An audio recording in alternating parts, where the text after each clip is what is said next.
to Houston was a good step for our family and a good step for our profession.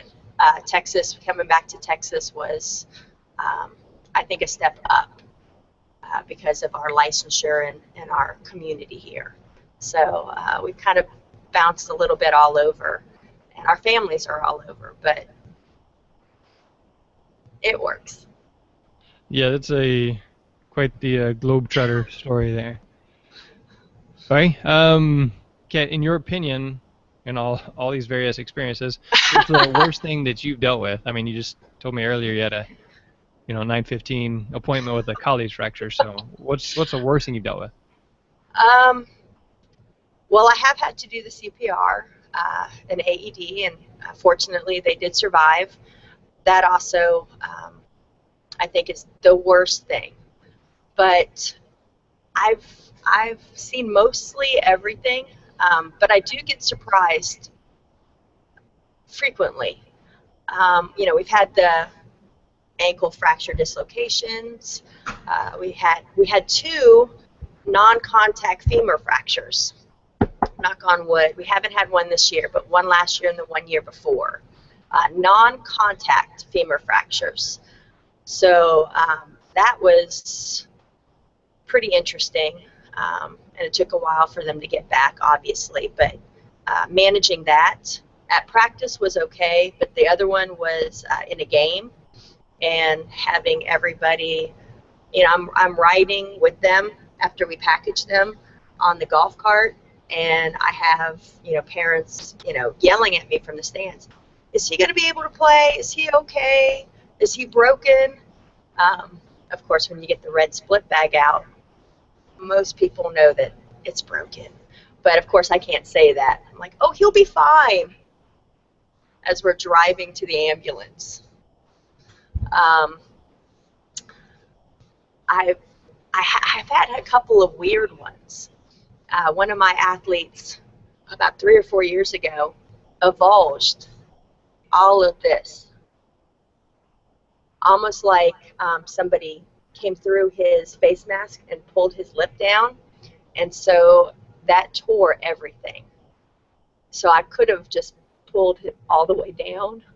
So that was a little freaky, to look in his mouth and to see some blood. It didn't bleed a lot, but to see all of that avulse off, it So was he kind of basically interesting. tore his lower lip off of the Yeah. jaw, and it was still attached to the face. So what did they do? Um, Interestingly enough, I thought that they would, kind of stitch it up. Nope. He just gargled with salt water for about 4 weeks, and we made sure that he had his chin strap really tight, and it healed. No way, just by itself, no Way, stitches. no stitches. Yeah, I had really great pictures. Of course, I don't have his face, but took really great pictures. Yeah, I know it's like freaky, um, Yeah. not really traumatic, but at that time I was like, "What?" There's a couple of times where I just really like, is that happening? And trying to think, what the heck am I doing with this? So yeah, I sent them, and no, he's fine, no problem. Just make sure the chin strap is secure for practice and play, and just rinse a little bit. And of course, he didn't eat too much. He did a lot of shakes and things, but they said no, he's fine. Continue at the discretion of the licensed athletic trainer. And my discretion was basically, huh? Yeah. I don't know For what to my do here. reaction. I know. They don't teach you that, or No. at least they've never taught me things like that. So this year I also had a pneumothorax, which I've not actually had in one of my athletes. Um, so that was one of those, he's spitting up blood. That's not a good thing. When I was talking to his guardian, he's like, well, he seems perfectly fine, just wheezing a little bit. No, when you're actually expelling blood, that's not normal. and those are things that need to be checked out.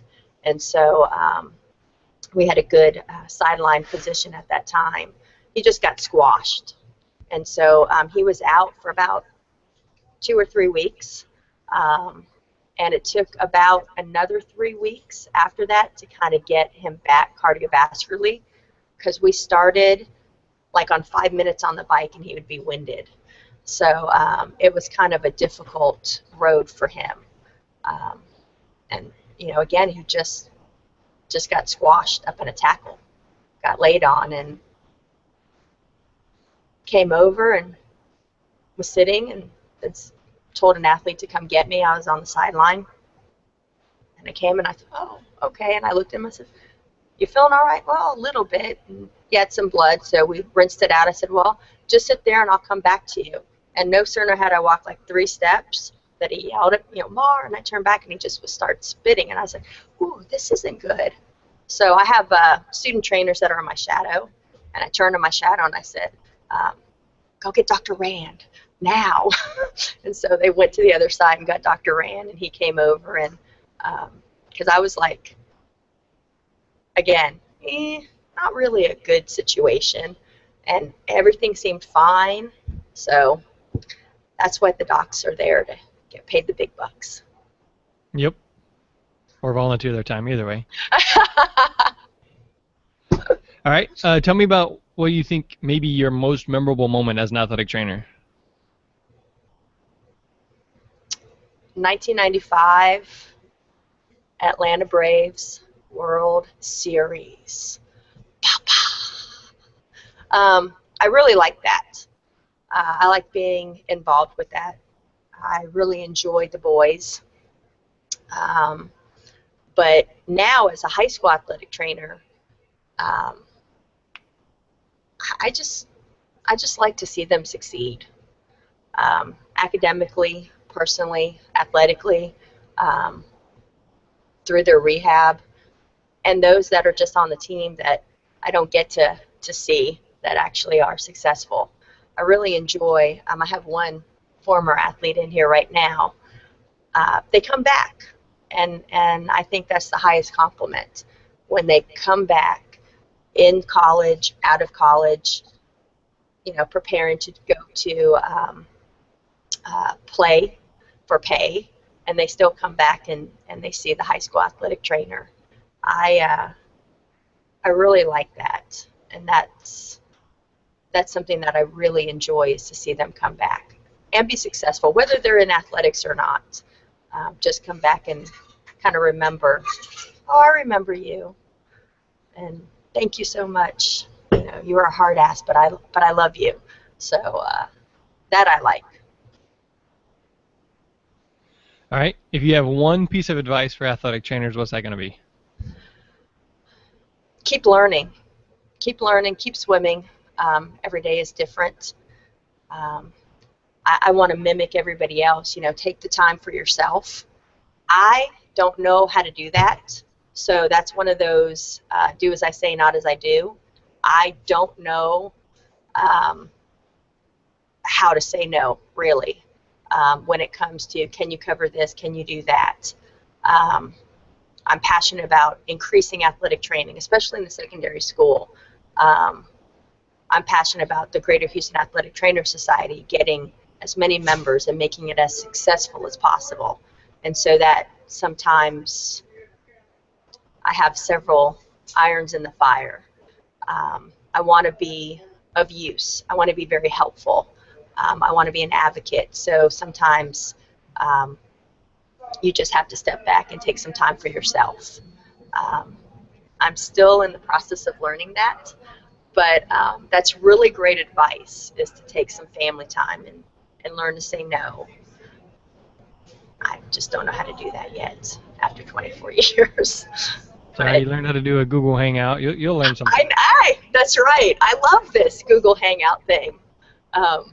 You know, I think it's wicked cool. I really do. I really do. So, you know, you can teach an old dog new tricks, but with athletic training, you just got to keep learning. I know some of the symposiums are very dry. and repetitive. But going there, you might get one or two new pieces of information, and that could make all the difference. And if you're very satisfied with where you're at, then I don't think you're going to be as successful for yourself and for your student athletes. You really do need to keep learning and keep improving. So, I mean, that's my thing.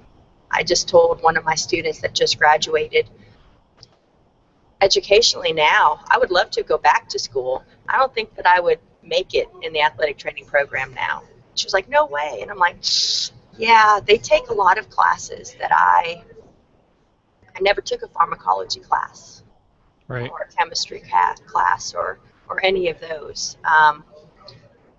I had anatomy, exercise phys, kinesiology, and of course, introduction to athletic training, evaluations, and modalities.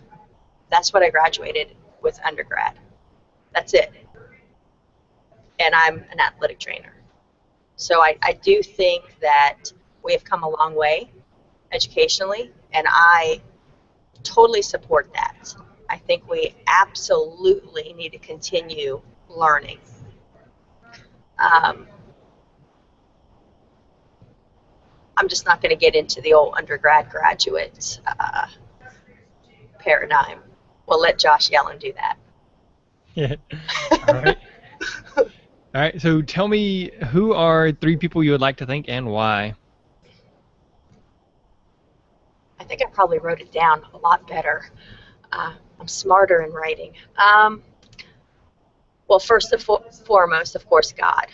I've been very blessed, kind of fallen into many opportunities that I would never have known to plan for. So I think God looks out for me. And of course, my mom and my dad. Strong Greek upbringing, good moral character, I think. And that all comes from my parents and the opportunities that they give me. So I always thank them. And of course, my husband.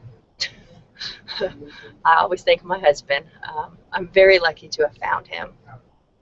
And I mimic you. I should probably put it in my iPhone. I love my husband, and he is the best man that I know besides my father. So those are the 3. All right. And so earlier you said you speak Greek, and when you're here in the notes, you wrote like Otheos for God, or Philo, Timo, and Aposoi for Aposoi, yes, aposoi. That means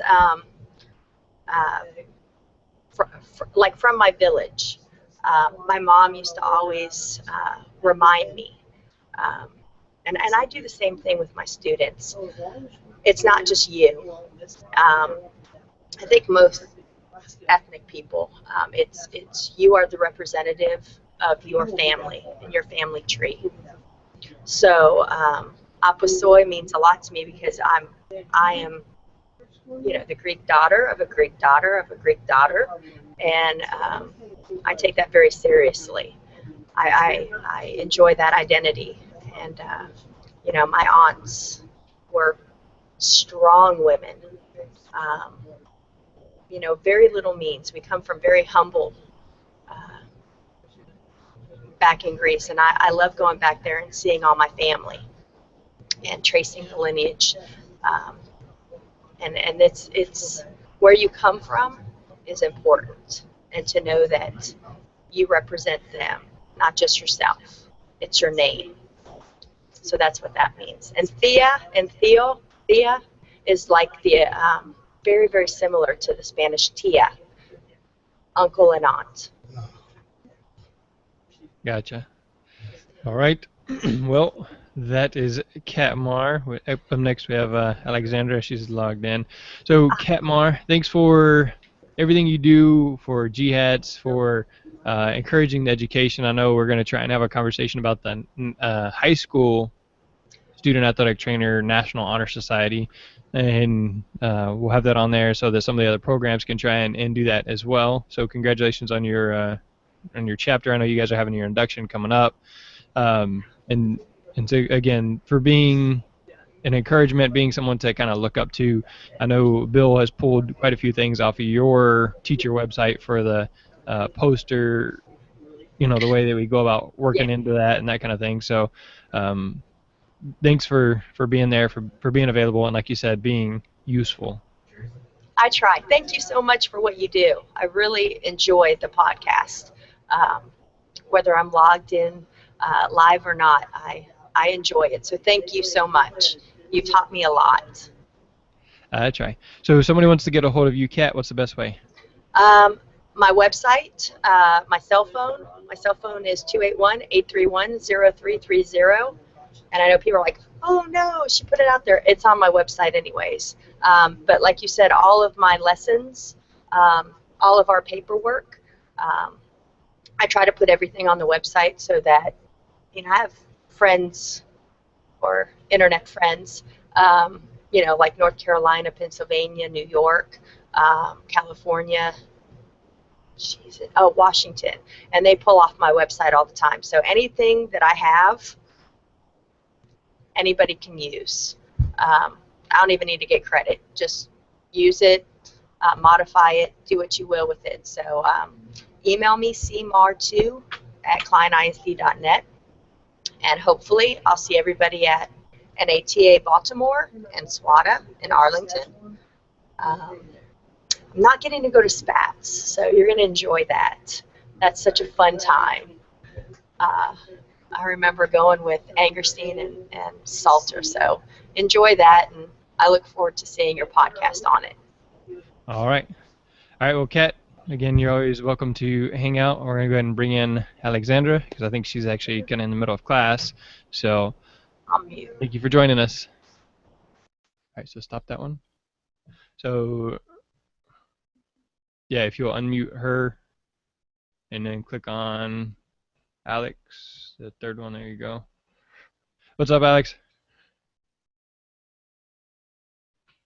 Uh-oh. Hello? Now can you hear me? There we go. Yeah, she had you muted. Give me 1 second. I got to make sure the recording. No problem.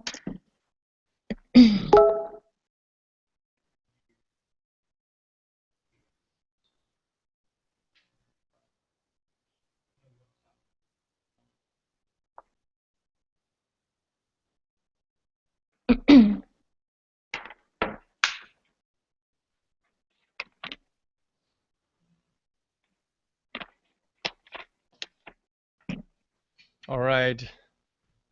You at home today, Alex? I've taken a break. I only teach part-time, so I was able to leave there because there wasn't a good connection last time. So. Gotcha. Okay.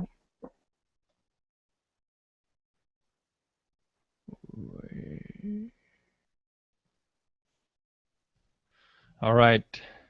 You all set? You ready? Yep. All right, we're good over there. Diana, yes. All right, here we go. 3, 2, 1. What's up, y'all? Welcome to the Sports Medicine Broadcast. We're doing a listener spotlight. Alexandra Blinis is outside of Boston. She's in the Massachusetts area. She is a regular in the chat room, lots of comments and interacting with the Sports Medicine Broadcast. So, Alex, thank you for being a part of the show and giving me a reason to continue to do it. Of course. Always fun. All right. Tell me about your athletic training career. Where did you hear about it? How did you get to where you are right now? Sure. So I've been in the athletic training field for 4 years. I graduated from Northeastern University in Boston, and right after that I went right into grad school as a graduate assistant athletic trainer at Boston University. So for some people that would be considered being a traitor because I went over the bridge, but it was an absolutely amazing experience. Most people, I wouldn't necessarily recommend going straight to grad school because it was a lot. 18 years of school right in a row is definitely hard. Actually, 19. But it was an amazing experience, and I worked with the wrestling team while I was there my first year. Second year, I was an outreach athletic trainer at Chelsea High School, which was, it's right outside of Boston. Lower economics, very high Hispanic group, which is awesome because I grew up in Boston and that's pretty much the population I lived with. So it was a great experience working with them. And then after that, well, actually, while I was still in grad school and also being an athletic trainer at the high school, I started working with the New England Revolution Academy team. So there are 3 teams. They have U14s, U16s, and U18s, and I started doing coverage for them for their games. And then the past 2 years, I've continued working with them and doing practice coverage, connecting with them with more medical staff. I've created, well, I didn't create, but I have a little bit more of a relationship with the first team now. So to explain a little bit, the first team is the professional team. So this is the older group, New England Revolution soccer, and then the development academy are all the kids they're trying to develop and push them into the MLS. So I work with the athletic trainers, more so the assistant athletic trainer for the first team, but I predominantly focus on the development academy teams. So that's kind of what I do, kind of from college until now. How I got into it, though, is because I was a 3-sport athlete all through high school, very into sports, but kind of realized early on that I wasn't going to go professional. So I wanted to stay connected with athletics, and I got really interested in the medical field because I went through many injuries. I was that child that was always in the ER. I was always doing something wrong, always hurting myself. So at first I wanted to go PT, and then realized I just wanted to focus with the athletes. I wasn't necessarily too keen on working with the really, really, really little kids or the older population. So I've been working, just focused predominantly on athletes. I love it. I was the same. Do you have another window open? No? Were you streaming the show before you logged in? I was, but I shouldn't be open anywhere else. Is that better? I don't know. I don't hear the feedback now, so I don't know. We're good. I was kind of in the same situation. I was taking classes to go to physical therapy school, and then when I did my volunteer hours, it's like I don't really want to work with hip replacements on an 80-year-old or 5-year-olds. But now I have kids, so it's kind of different. But yeah, very similar situation. Do you know Mike McKinney? I do, actually. Funny story. I went in for the interview for Northeastern the same year as he did, so he got that position, but rightfully so. He's so much more qualified than I am. But actually, I was going to bring that up later because Art Horn's one of the people I wanted to thank because he's someone that I've known for a very long time. Oh yeah, well you can still thank him there at the end, but yeah. I didn't know if you went to school, if he taught you, because I couldn't remember how long he had been there, but yeah, I knew Northeastern, and he said the Boston University students go there to do their internship too, right? Yes. So I didn't end up going over there because I was a GA. They have pretty much all their undergrad, or they did have the undergrads going over there. Okay, I got you. Gotcha. Very cool. Okay. So working with the developmental soccer, were you a soccer athlete? So I played soccer, lacrosse, and I did track all through high school. Not to brag, but I was a 10-year varsity or a 10-season varsity athlete. So and I'm All-American for hurdle relay. So I am absolutely passionate about athletics and working with athletes because I've been on both sides of the losing side and the winning side kind of thing. So yeah, so definitely. And I try to stay active as much as possible. I played actually club lacrosse at Northeastern. Oh yeah. Mm-hmm. Very cool. Soccer is one of my favorite sports to work. I love watching it. So. Yes, I covered the Gold Cup a couple times, so it's a lot of fun. You said you went to the Gold Cup a couple times? I've actually volunteered for Stretcher Crew. Oh yeah. Yeah, that's fun. Every time somebody says that, I think about those YouTube videos of the epic fails. All of us watched it beforehand and said, okay, we're not doing that. Those are, I don't know if I'm able to make it through the interview without laughing just because. All right. I know. I'm actually doing all 3 of them this year at Gillette too, so I'm looking forward to that. It'll be fun. All right. Tell me about an See, there you go. The worst Sorry. injury you've dealt with. So it's it was not a terrible injury. Well, not the worst injury, but it was terrible how it was pretty much managed. So I was a student. It's actually my senior year, and we had a basketball girl land on on her left leg, and someone fell into it, and so she had a complete tib-fib fracture. Um, and I immediately wanted to stabilize it with the air cast. I mean, sorry, the cast, and the the athletic trainer that I had overseeing me, my preceptor, just said, "Hold on." So we end up waiting for 15 minutes, and I stabilized using my body. I stabilized her lower leg. So it was more. It wasn't a significantly terrifying injury.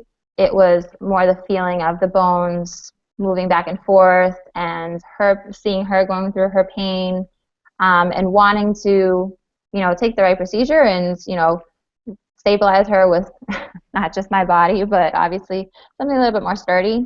Um, that's definitely stuck with me for sure. Because I've definitely understood what to do in the future.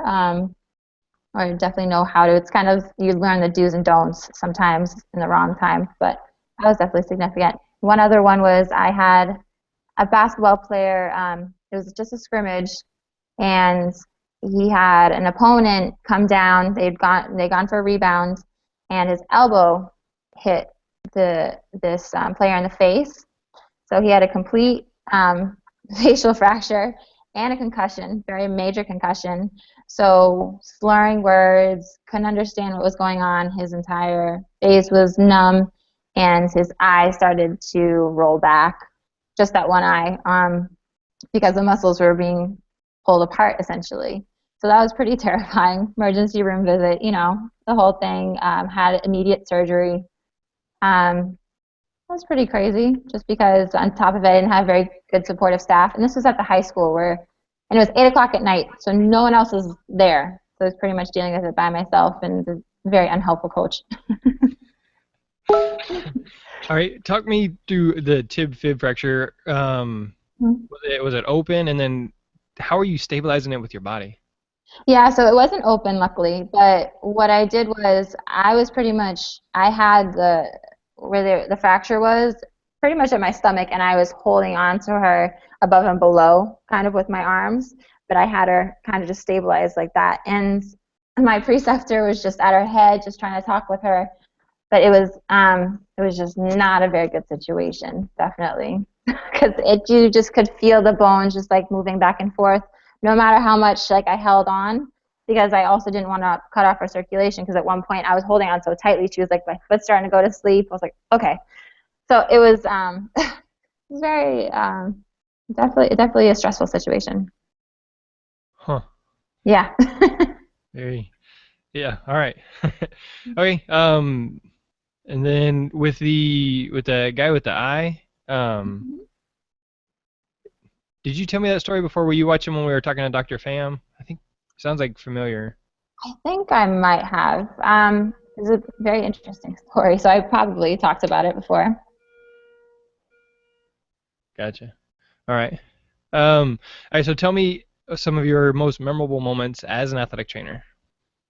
I went when I was working at BU with the wrestling team. I went to nationals with them. I think it was in Indiana, and because I've grown up in Boston, sports aren't celebrated as much as maybe down south, in Texas. It's not as big, so um, you know the it was absolutely amazing walking into that arena and seeing 12 mats down and seeing thousands and thousands of people there, and just everyone's so excited. And it wasn't as though everyone was, ready to fight each other. It was more of a camaraderie almost. There was a amazing feeling of we're all here together, we're all supporting each other, and we're all here to have fun and enjoy the sport. It was an absolutely amazing experience working with the wrestling team, and that was kind of like the cherry on top. Gotcha. We don't have wrestling here at Pasadena. I know there's some schools in our area, and so I don't have anything to do with that. But um, what do you mean by sports aren't really celebrated in your area? They're celebrated. It's just that there aren't the. I mean, other than the Patriots, I feel as though for especially college sports, and especially for high school, I don't feel as though I've ever really got to experience stadiums being completely sold out, or completely filled within a school necessarily, or our arenas are much smaller in general, so there aren't as many people usually. So I've never really kind of experienced the 20,000, 30,000, you know, um, all within that one space. So I've been to, so I worked at one point. I was at Stanford as an intern, and I went to a couple of the football games. That was completely different because they do have a much larger arena. They do the intensity is so much higher. It's the feel is very different, and that's where I kind of compare those two. All right. So in your 4 years as an athletic trainer, what is a life lesson you've learned? I guess I got what 6 years of school, so I guess 10 years of athletic training roughly. It would be 7 years of school because Northeastern's a 5-year program. Gotcha. Yeah, so 5 to 7, 9, yeah. So to stand up for myself. So especially I know that you've had other female athletic trainers on your podcast before, and I listened to that one, and I was very interested that they really didn't have that many issues when it came to being a female, but I've definitely run across a lot of issues with kind of the gender stereotypes and this definite rift when it comes to expectations. And I've just learned to stand up for myself, speak up for myself, and while I'm staying humble, I want to make sure that though I don't let people take advantage of that. So because I've definitely been one of those people that, I'll say, this is my opinion, and I can be wrong, that's fine, but this is my opinion, and people might say, well, then I want another opinion. And that's okay, that's fine, no problem with that. But it's more of the escalation of, well, then who says you're qualified to make this decision? And I go, okay, I'll explain why, and I'll explain why, and I'll make a very concrete kind of argument. But I've been put in those situations, and often it's been, well, you're just a woman. How would you know? I've had that said to me many times. It's like, okay, let's talk about it then. Let's have a conversation. So that's something that I've really learned to do. All right. So if somebody's in the same situation, what is a piece of advice you might give to a woman to stay humble and stand up for herself? How would you encourage them to do that? Don't walk away. And even though sometimes you might want to, maybe not cry, but like get angry, some people get really, really angry when there are questions like that. You take a deep breath, you go, okay, all right. And in my head, I go, all right, you're a little ignorant. That's okay. Let me educate you a little bit. So it's all about kind of the self-talk in your head. Take a deep breath. They don't know any better. It's not necessarily their fault. So this is your time to help them understand a little bit better. So you almost have to look at them as, it's almost like you have to pity them a little bit, because they are coming from a place of they really don't know it, and it's not their fault necessarily. So take it as a moment to educate someone, to help them. That I don't understand that, because obviously I've never been in a situation where someone said you're just a woman or you're just a man. Well, so thank you for sharing that story and hopefully encouraging other people to do the same. So yeah, definitely. All right. In general, athletic trainers, guy or girl, what's the piece of advice you have? Keep learning. Never, and I actually even tell my students this, not even just in the medical field, but I always say you're a lifetime learner.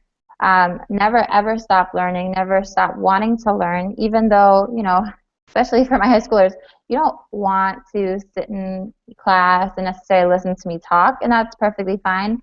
But find what is most relevant for you and learn from that. So I'm not going to teach you everything, but find what you can from it and really do expand kind of your mind, expands maybe your thought process. So. All right, and who are 3 people you would like to thank and why? So the first person, I'll say Art Horn. So Art Horn, I met him while I was a student at Northeastern. I want to thank him because he gave me some amazing opportunities. For Northeastern, you can do co-ops, and my last co-op, he actually got me connected to Stanford, and I ended up doing an internship there in the strength conditioning or sports performance department, and that was absolutely amazing, definitely eye-opening. And I helped out with the BSMPG conferences, so it was the Boston Sports Medicine and Performance Group. They had several years of conferences, and I would help out. At some point, I met Stu McGill. I met, who else did I meet? George Mumford, who worked, he works more on mindfulness, which he works a lot with Phil Jackson while he's with the Bulls and with the Lakers. So there's been some amazing people that I've actually stayed in contact with because of those conferences. So I found that I really have to thank him for that. And I also have to thank him because he taught me how to deal with denial, because like Mike, when he went for the Northeastern position, he got it over me, which I wasn't upset about, but I learned how to understand, okay, why didn't that work out for me, and accept it and see where I needed to improve, which is super important. You have to learn how to deal with failure, so definitely important. Obviously my parents, because I wouldn't have gone through Northeastern without them. I needed their help. I paid as much as I possibly could and worked every single year while also going to school, but I obviously wouldn't have gotten that education without them. And then last but not least, my boyfriend, who often we will wake up in the morning, he'll say to me, all right, you have to say this with me. I go, okay. He says, I'm amazing. and I laugh, but at the same time, he knows that I've had a lot of self-doubt in the 7 years that I've known him, and he has really helped me build up a lot of my self-confidence that I lost before. And he reminds me, you're beautiful, you're amazing, you know what you're doing, stick with it, don't ever give up. And he makes me say it, I am amazing, I know what I'm doing, don't make someone else question myself, that kind of thing. So I think that's super important to have that person that will support you when you're at your lowest. So, yeah. Very good. All right, Alex, thanks for being part of the Sports Medicine broadcast, not just today, but on a regular basis interacting. You're free to hang out. I know Kat's still on the line, or if you got to go, then that's cool too. But thank you for being part of the Listener Spotlight, the Sports Medicine broadcast, and just encouraging people to continue to grow and to stand up for themselves. So thank you, Alex. Yeah, no problem. Thanks, Jamie. Hey, are you going to be around this summer? Yes, working, but yes. So we'll be up there, like I said, July 4th time. Right. And so I know Mike's going to go to the Red Sox game with us. So maybe if you're available, like I said, July 4th, 5th, 6th, 7th, maybe we can meet up for a meal or something. I don't know what our schedule is. We got 3 young kids, so. Yeah, that's a lot. Yeah, no problem. No, we could have a play date. I have a godchild and a couple of cousins, so they need somewhere to go. I know all the places. Sounds good. All right, take care. All right, Alex. Thanks.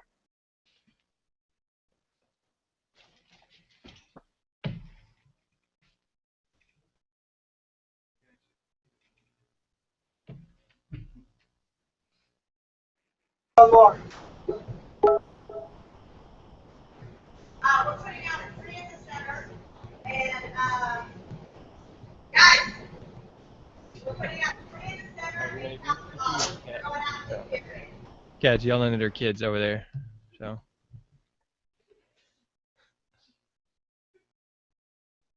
All right, did she mute herself? Okay. All right. Dana, how did you do that? Did you just hit the space bar or something? How did you hit a button, a key? All right. Okay, and so we have backups.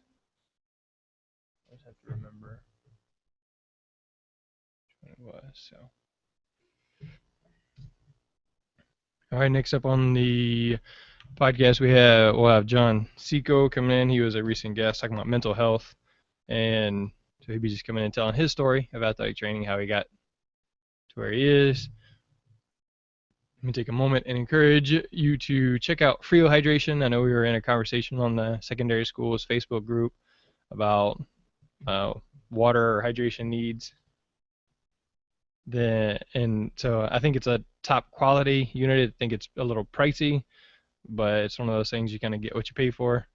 I've had some personal experience with some of the other units that I don't like. So check out Frio Hydration. Tell them you heard about it on the Sports Medicine broadcast. You get a special discount, and also it hooks us up so that I have more stuff to give away to you, the listener.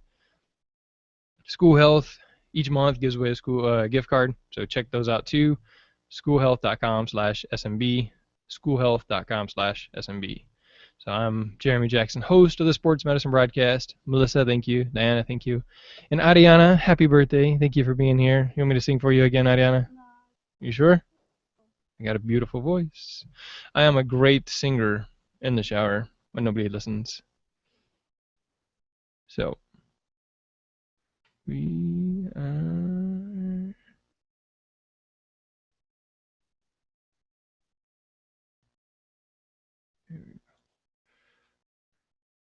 So at this point, we're just hanging out. I forgot to tell you to start the broadcast at the beginning.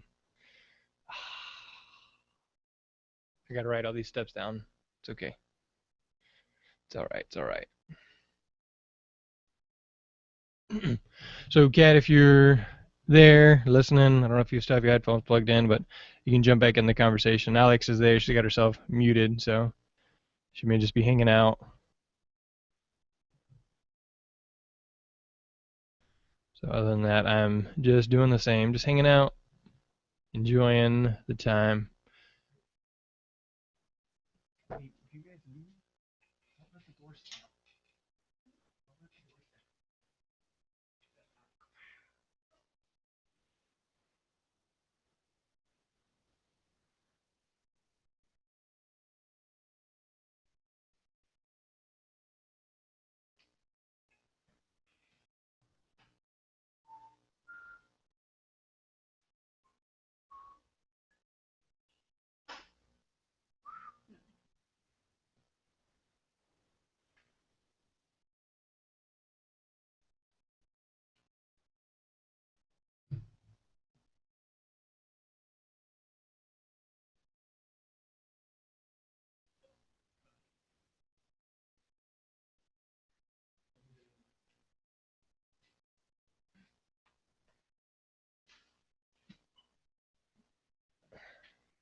You guys know what time you leave for lunch?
All right, I just got a call from one of our assistant principals. He said I had a student that I taught in our mass CPR training last year use CPR to save her mother's life last night. An incredible story. Wait, what? I was making a video on Twitter, but yep. You know how we do that mass CPR training? So somebody went and told the principal yesterday that or the assistant principal, that she used what we taught her last year to save her mom's life. Her mom just collapsed, and then she knew what to do. She took care of her, called 911, provided the rescue care, like the CPR and stuff, until mom got there, until the EMS got there. Saved her life.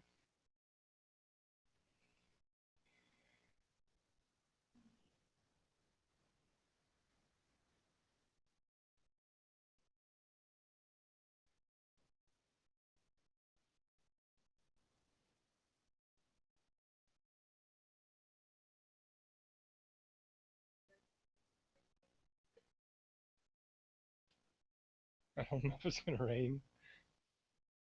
Is it raining right now? Well, it's not raining right now. How's that for your weather report? It's supposed to rain from what I understand, but you never know.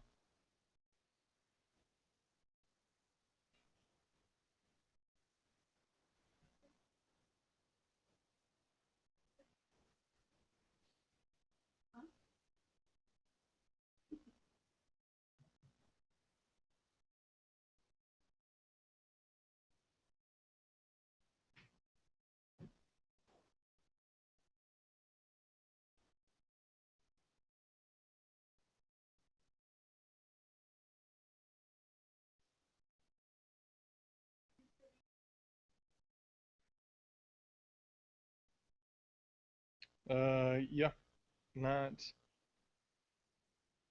kind of just show me that you know what you're that we went over the year. So you'll need to know the bones, the muscles, the anatomical terms and directions, CPR. So that's in general the stuff we went over. But once we get done with this, we'll practice a lot of that, just like we have.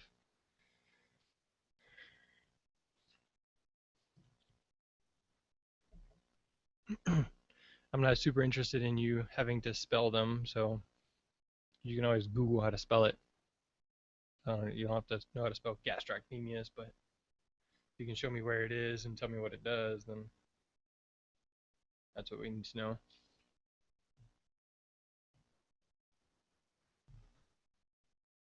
What you doing over there, Daniela? What you doing over there? Why you always put the chair as a lowrider?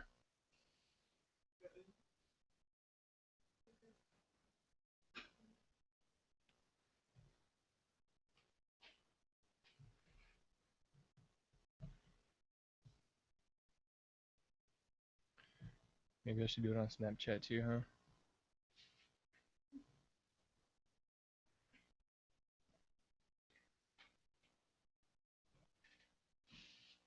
Why you turn? You don't like being in my videos? Just got a call from one of my assistant principals. Some of the CPR I taught last year helped a girl save her mom's life last night. I look forward to hearing more details soon.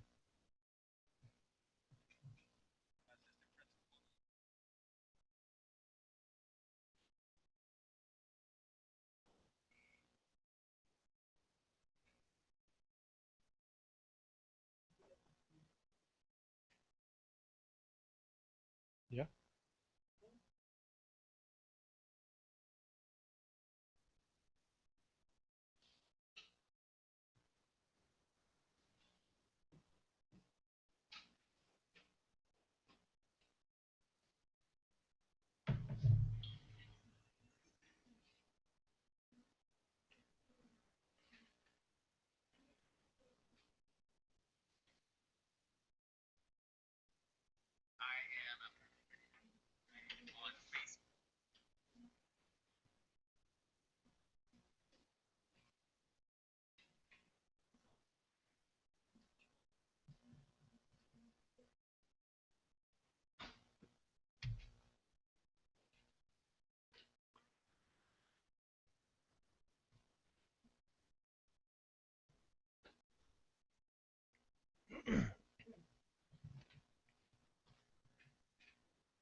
Y'all can walk over there now. I said to lunch. Are you there early?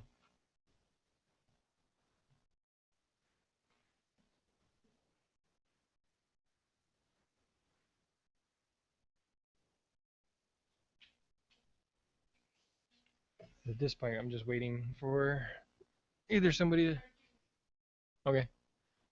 You didn't plug it into the computer, did you? Do you know what that beeping was? Was there something popping up on the computer? Every time it like did that chime, it was something popping up? What was it?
Hey there.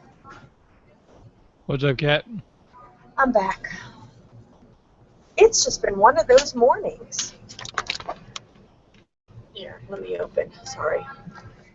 I What had to happened with close the the computer. timer? Well, it's only when I needed to be on is everything. But the last few days, no, it's fine. That's all right. How's the rain down there? I don't think it's raining right now. We've got it coming. No, you're on the other side. Rosenberg's getting hammered. Where are y'all Just playing watched. tonight? We are playing 7:30 versus Atascocita at Tomball Premier Center. So is that Tomball? That's out close to you, right? In the general vicinity? I think it's about Tomball. I Google mapped it. I've never been there, so that's going to be cool. But I know that I need to bring everything because it's turf, and they have several fields, and they have one concession stand, but no real access to ice or water or anything. So I had my booster club buy 25 cases of Gatorade.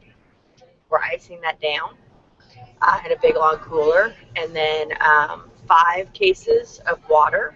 We're going to ice that down in a big long cooler, loading that up on the old Brian Marr big truck with some injury ice and another cooler full of extra ice, and we're just going to bottle it.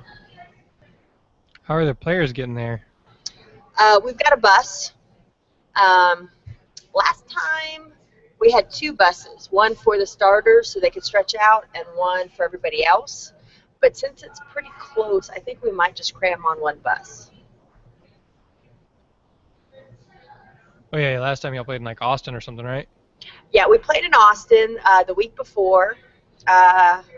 We also did College Station up at A&M Consolidated. That got rained out, and so we were going to go up to Mary Hardin Baylor, but then that changed to Waco ISD, Lower Field. That was Saturday, so we just went and then back down. So we had a nice tour of Texas on Saturday. Nice. So we'll see. We're supposed to play Thursday, Friday, and Saturday. Saturday being prom. So, and Atascocita is pretty tough. So I don't think either us or them would win into Thursday, Friday if we get to play. If it gets rained out tonight, then we're going to have to play maybe a doubleheader on Saturday. Unless it gets rained out tonight and Friday, heaven forbid, we're just going to have to play a 1-game series. I don't think my coach would like hearing me say that, but I don't see any other alternative. So, people are popping up.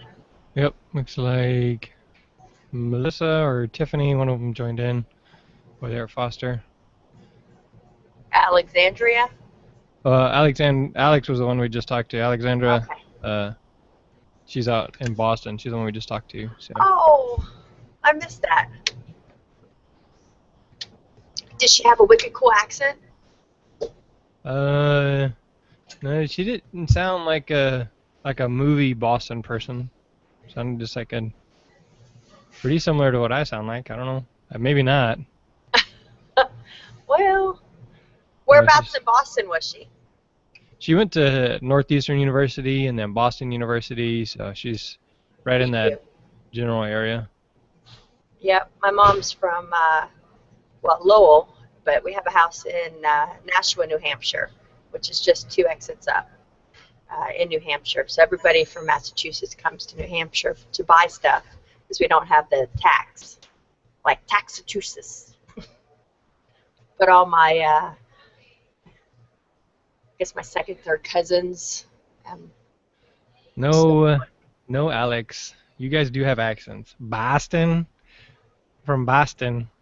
Oh, I can turn it on. I can turn on the old Greek. My mom, Bostonian. They have a huge Greek community. She was typing in the chat there saying that only Southern people have accents. No. That's not true. What chat? I don't even see the chat. It's normal down here. You guys have accents up there. Or should I say y'all have accents up there? Y'all. I've been using you all. But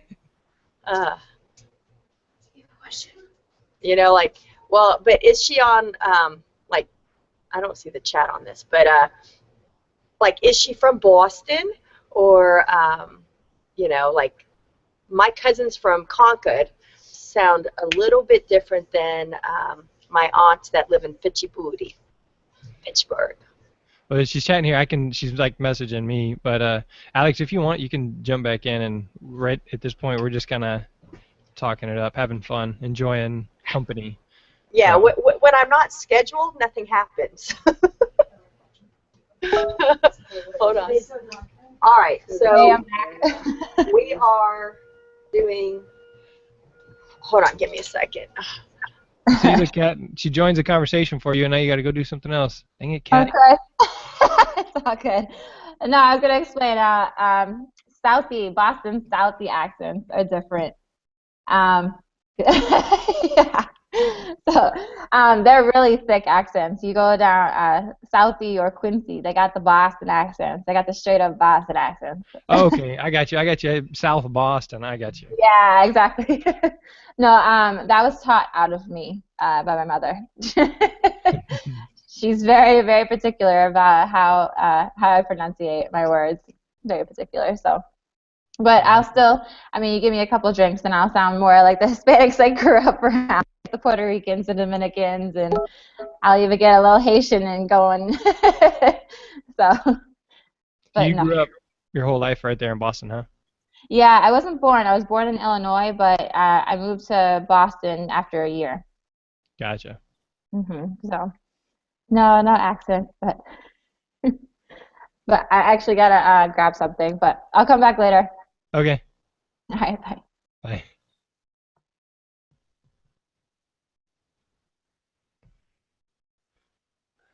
All right. I can't see over here who else joined in. Let's see. It's whoever else we got joined in live. Is it Lucas logging in or Tiffany, Melissa? You guys can unmute your camera. Just we're just hanging out, just having a regular conversation. No agenda talk here. We're just telling our stories, seeing what happens.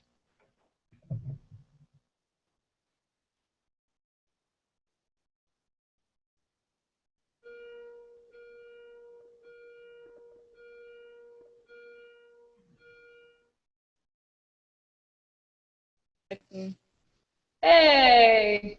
Hey! Ah. Did How's it you going, guys, Jeremy? I'm good. Is there long days of podcasting here? So, Oh, yeah. Tiffany, how do you say your last name? Keziah. Kazaya. What? Kazaya. Kazaya. Kazaya. Kazaya. Yeah. Okay. Hopefully I'll say it correctly. Sorry. Nothing can be compared to yesterday. We did physicals yesterday. How many did y'all end up doing? Do it. How many did y'all end up doing? We're counting the last bit of 7th graders, but as of right now, we have over 600. So do the 7th and 8th graders come over there to y'all, and y'all just do one set of physicals? Yeah, so we basically do it to where all 3 of our schools are in a row. So we have Foster, and then we have Briscoe next door, and our 6th grade campus is right next door to them.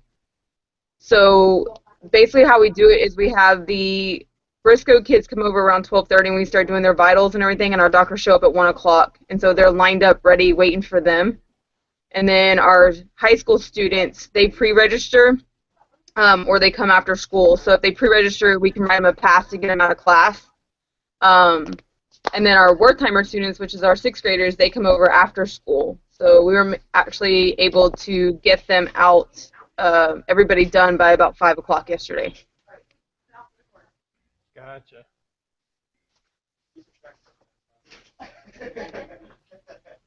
I don't know what's happening to me.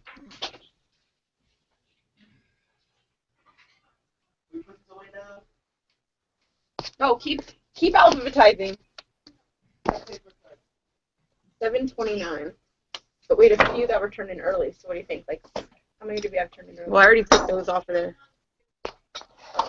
So it's just the 7th grade. So the kids you counted that. But this was the number for All the Lehman and some of no. those. I took them off. There was 179, and I took 6 of them off. Okay, so we did 729 physicals. So yeah, our final count 729. Gotcha. That's good. That's You guys use Kale and Memorial Herman? We do. So we had Mike Barr there, and Kale, and Steven Ramirez. So all of them were there. It was nice. Dr. Rivers, Dr. Kent. So it was good. Kind of got it down. You know, we can bust out 725 physicals, 29 physicals, sorry, in about 4 hours. So that's putting in some work. That's good. We got to do refining on our process. This year was the first time we did them during the school day. Like, we did them during 4th period because that's when our main athletics is. But then we ended up having, like, no kids during 5th or 6th period. Yeah. So we'll end up doing probably just like 6th and 7th period next year or something like that. Yeah, we used to do it to where we basically did it all day, and so we hit every athletic period, and then but we would have down periods like 5th period where we have no athletics. Yeah. So we were kind of paying doctors that weren't really doing much, so they decided we decided to try and take the plunge about 3 years ago and change it to just doing it from about 1 o'clock to 6 o'clock. And it's actually worked out for the best, I guess. We're not losing as much money on our doctors, and we're making quite a bit, which helps us out, because we pretty much use all that money that we make, and it goes towards our student athletic trainers. Yeah. Yeah, it's kind of the same deal, and so, but the way ours is they just take a certain, $15 out of every 20 they take. Yeah. So, I don't know. I'm not sure if we can move to a different physical provider or if that's like district standard or what, but. Yeah, we used to have it where they actually didn't make us pay at all, and we kept everything. And then last year it kind of changed, and this year we actually have a contract with Memorial Hermann because they're our preferred provider now. Yeah. So when they wrote the contract, we ended up having to pay all the physicians, which last year we only had to pay like 3 of them. So because Memorial Hermann agreed to pay the rest of them. So it's a stepping stone, but like I said, we still made quite a bit, so it really doesn't hurt too much when you can get all those physicals out of the way and parents don't have to worry about it. So. Yeah, I wish we could get all of ours out of the way, but they don't seem to. We had 180 this year, I think, and that was our best year ever. So, but Wow. we don't do middle school stuff. They do their own. Yeah. Well, we actually used to have it to where we did 2 separate days. But like I said, it was hard to get them to come 2 separate days, and kind of revamp everything. So like I said, we changed a few years ago, and it's working. So we'll stick to it. And this year it was a little challenging too, because we actually are opening up another high school and junior high in our district, and we are the only campus being affected by it. So luckily their athletic coordinator came over and he was there, and they just recently hired Phil Reed. He's going to be our new athletic trainer for Fulshire High School. So I kind of helped him out a little bit, and we still took those kids because they're currently our kids right now, and they still had their physicals, but when they checked out, like, they had to put it in the stack that was going down the street. Philip Reed, he used to be at Hightower, like a kind of a tall, bigger black guy? He is, but he's out in Cypress, I believe, right now. I think he was Cy Ranch, if I'm not mistaken. Oh, I don't know. There was because whenever I worked at Bush, there was a Philip Reed that worked at Hightower. I was just wondering if it was the same guy. He may have been. You know, see. So what y'all got going on now? You all doing spring football? We are not doing spring football. So it's kind of chill zone right now, just finishing out the year. We're doing Fitnessgram today. Woohoo! You guys normally do spring ball? Normally we do. This is our first year we're not. So it's definitely different for us. Yes, us too. It is amazing. Yes, it is. I don't know what it's like to not have a May. I mean, what's May without baseball playoffs or spring football? So. Yeah, see, we're not usually worried about the playoffs portion. Unfortunately, our boys lost in the first round. So. But, yeah. So that means you guys will start back that week earlier and have that extra scrimmage similar to us, right? Yes, we will start back August 1st. I'm thinking, like I've told people before, I'd gladly trade a much busier first 5 days than a drug out 4 weeks anytime, I think. I agree. I agree. My student trainers were kind of bummed because what we usually did is we brought in our student trainers that are coming in, so our newly accepted ones, we would invite them to come and kind of partake in spring football, kind of get their feet wet a little bit, find out what's going on. And that way they also had a chance over summer to make sure this is something they really want to get into. Yeah. So we don't have that opportunity this year, but it is what it is. Yeah, we have 5 high schools and only one of them is doing spring ball. So all of them were kind of in the same situation. They were like, well, normally we use that as our like tryout period, just like what you said. Right. But I'll gladly learn how to do something new. I think most of the days over the last 2-3 weeks I've been able to pick Jonah up. So I leave here at 2:35 or whatever it is when it's a couple minutes after the bell and then head out. It's been nice. Yeah. Well, I can't say unfortunately. Fortunately, my daughter is in 6th grade now, so she's actually right down the campus from me. She gets to walk over every day, so I get to pretty much see her a lot more than I did. So. Yeah. Yeah. That's cool. So y'all just have a family day in the training room? Because Melissa was saying yesterday her kid gets bussed over there. She does. After school, it's kind of kind of hang out in the training room, play with each other. Kylie, my daughter, she's kind of been raised here because, like I said, I've been here 9 years, so Yeah. she knows everybody, knows all the kids. It's like one big happy family here. All our coaches' kids get bused here for the most part. If they're in elementary school, and if they're not, they're usually within these campuses right here. So they're all hanging out together. They all, we're a big family based group here. We all kind of help each other, lean on each other, and make it work. That's good. Sounds like it's a good working thing. I know sometimes here they do some social events, but it doesn't seem to be like, honestly, I don't hang out with really anybody that works here. One of the coaches is getting married this summer. I'm gonna try and go, but I don't really hang out with any of them. So. Yeah. We see each other so much, and we actually have a new principal this year too, and he's kind of encouraged a little bit more participation and not really social outings, but kind of like on campus things. So last Friday we did a faculty versus senior basketball player game. So a bunch of us coaches kind of got involved in that and played, and the staff won by 1 point. Did you play? So that was fun. But he's had Christmas parties and everything so we've kind of hung out, go to Baker Street after the party. But it's been a lot better, I think, this year. So. Cool. Did you play in the faculty game? I did. I did. Shot an air ball. Yeah, we had ours a couple weeks ago, and then they had a faculty versus volleyball game like last weekend or last Friday. So those are always fun. Yeah, they are. It was fun to get involved.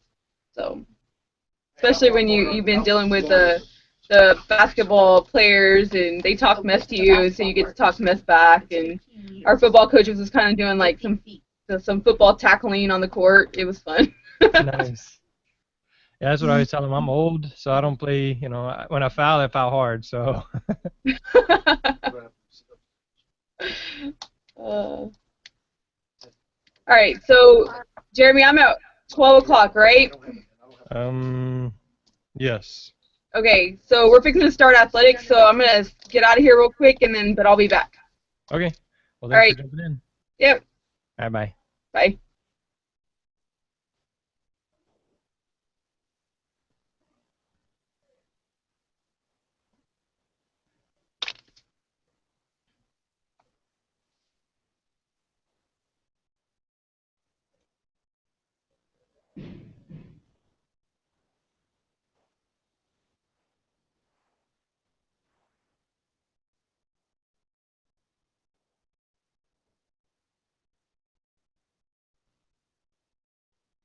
Oh, there we go. Tiffany's gone. Alex. All right, well, Captain Moore, if you're listening in, you said you had to go run do something. You can always jump back in. Maybe Alex will jump back in and chat with you. I don't know. It's just hanging out, getting some work done there. 11:30. So you guys feel free to chat it up. I'll be back in just a second.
hear that loud clang? Yeah. No, there wasn't a loud clang, Daniela. Alright. Probably not doing. You're not the only one that does it. Ariana does it all the time.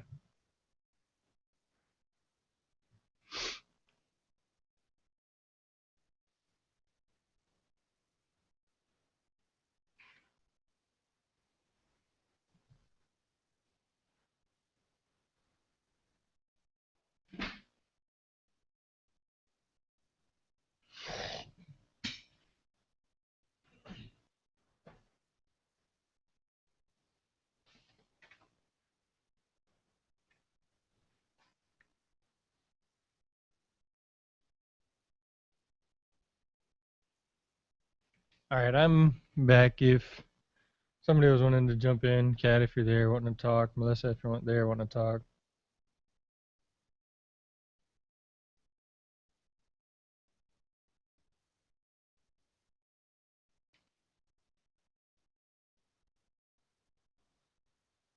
Teachers and students, pardon this interruption. This message is for CIS students only. You are to report to the teaching theater for your special presentation for your fifth period. Again, this is for only CIS students. Please report to the teaching theater during your fifth period. Thank you.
All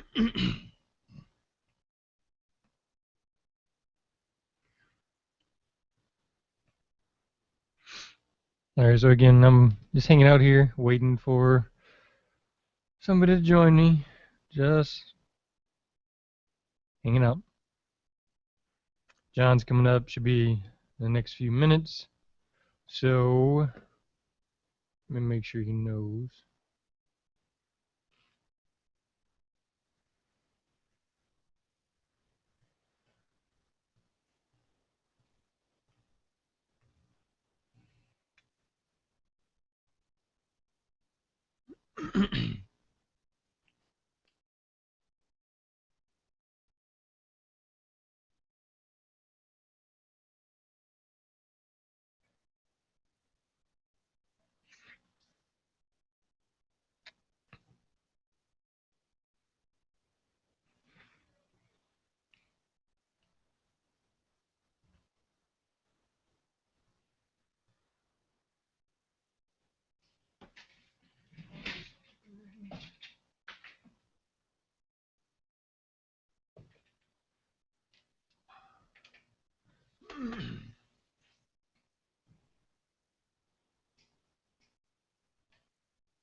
Here you are, John.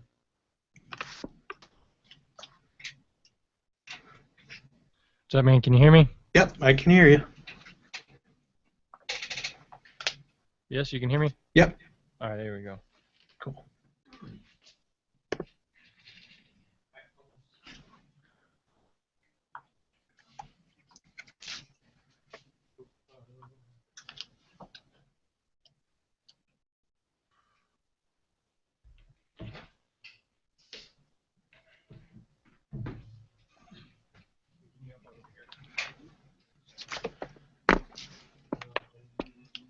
Where Diana was, you just press the red button to record there. Do you see it? Up top on the screen? Yeah. Yeah, you can press it right now.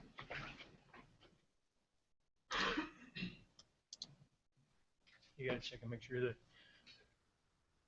whenever I talk and whenever he talks, it looks the same. So, how's it going, John? You feeling better this time? I am feeling much, much better this time. No flu? No flu, no Pedialyte. I barely made it through that night. Goodness gracious. Ah, yes, but you're all the stronger, right? What doesn't kill you or something like that? Yeah, sure.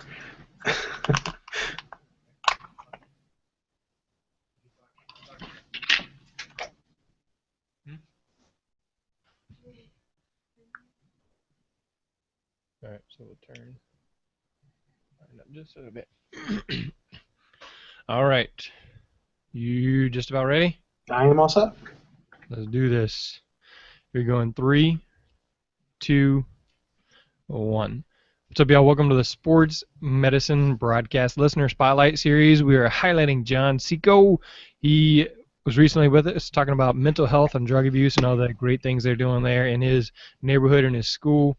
And so check out that episode. Hear John talk about some of the things that they're doing and ways that you can do it as well. But this episode is just to highlight you, John, as a listener and participant of the Sports Medicine Broadcast. So, how many years you been in the profession of athletic training? 10 years. going on 11 years. Yeah. All right, so you're almost finished with your 11th? Almost finished with my 10th. Almost finished. Okay, gotcha. Yeah. Yeah. So I'm just about to finish my 12th. So, Okay. Gotcha. All right. And then how did you get there? So where did you learn about athletic training? So I learned about athletic training. I went to college to play football. I didn't have a degree path or anything like that. I went. I got a scholarship to play football at Albion College. Well, scholarships in Division III, but offered a position, and I started playing football there. I got injured about week 3 of my freshman year, and I started spending a ton of time in the athletic training room, and I always knew I wanted to be around sports, whether it be a coach or something like that. So I started doing rehab to get better, and eventually just kind of start hanging out a little bit more. Took the intro class that next semester of my freshman year, and then after that went to California University of Pennsylvania to get my master's degree, and soon after there I took a position at Oakland University. It's a Division I school just north of Detroit here, and I was there for about 4 years, and then I left to start working in the high school. I figured the high school would be a little bit better suited for me, time-wise, be able to go home every night, don't have to be there for 15, 16 hours a day, and the travel was starting to get a little crazy for me at the time. So I took a step back, started working in the high school, and I've been here for 6 years, just now finishing my 6th year here at the high school. So really enjoy it, and hopefully continue on. All right, and then last time we talked, you also told me you were involved with several other things outside of the high school, the normal high school job. Why don't you talk a little bit about those? So on the outside, I guess I have 2 other positions. I work with the Michigan Bucks. It's a semi-professional soccer team. We just started our season last Wednesday, and we're going to start our league season here on Saturday. So a little involved with those guys. It's a lot of fun. It's a lot more intense than the high school sports, but I get to step away from it as well, so it's not too intense for me. I still have a lot of fun with that. And then I work with the Birmingham Bloomfield Community Coalition. It's a substance abuse prevention outfit here in Michigan. It covers, I always forget this number, I think we have 11 high schools in our outreach area. So we do a lot of drug prevention stuff. We do a lot of mental health training now. Kind of the way things are going with substance abuse and all that stuff, it's really moving towards mental health and kind of under that umbrella of mental health awareness and where the money's coming from at the federal level. So we do a lot of stuff with, like I said, drug prevention and mental health training too. All right, so I remember seeing that this is a National Mental Health Month or something like that from the NATA. You got any blog posts or anything going on there? No, to be honest, I didn't know it was Mental Health Month, to be quite fair. And I kind of wish the NATA would do more. Whether it's just me being way too busy and haven't been able to read too much, but from what I have been able to read and look up, they've been having some really good posts on there. So me personally, no, I haven't. I've been working on with the coalition. We've started working on a concussion post, and I feel like this thing will never get done. It's just I never have time to sit down and write and do research for it, or if I do, it's a month later it's like some stuff is obsolete, or I need to change some things around, or I want to add some stuff. So I'm hoping by the end of the spring season I'll really be able to sit down and finish out that blog post. We really want to get it out because obviously there is a mental health aspect to concussions, and when you have kids recovering and athletes recovering from concussions, there are a lot of things that you need to be aware of when it comes to mental health issues. Gotcha. All right. So I know you're a huge advocate for mental health, but yes, what is one of the worst injuries you felt like you've dealt with? This is always the fun question. I get this all the time from students. One of the worst injuries I've ever seen, I think the hardest one I've ever dealt with, I think that's a better question for me, is my third year at Oakland. We were playing down at Ohio State, and at that year we had a handful of Norwegian players and guys from Europe, and two guys, my guy and a guy from Ohio State. They went up for a header, both missed the ball, collided head to head, both dropped, and my guy who we had to take to the hospital, we couldn't suture him up on the sidelines. He had north of 35 suture stitches right through the eyebrow, started right up in the forehead, and then went into his eyelid. What made that one really difficult was the communication aspect of that. I know very, very little Norwegian, if any at all. We had another guy that spoke really good English. So he was kind of my translator at the same time as I was trying to translate to the nurses and the doctors in the emergency room.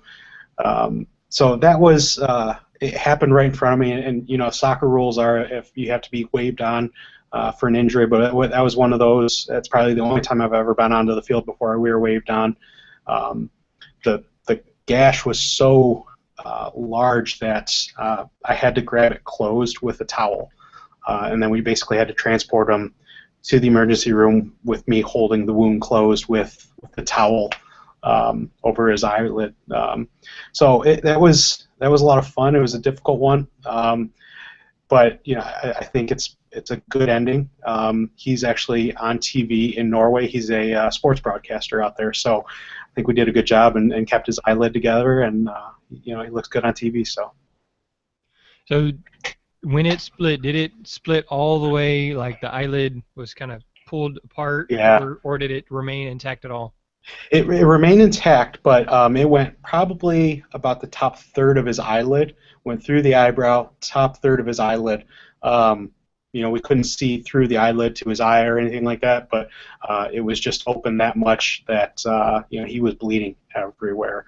I went through 2 or 3 towels just trying to keep it closed, and any head wound's going to bleed a lot more than anything else, and that was a pretty significant one. So that's always my fun one to talk about. I've seen here at the high school in my 6 years, I've seen 4 femur fractures.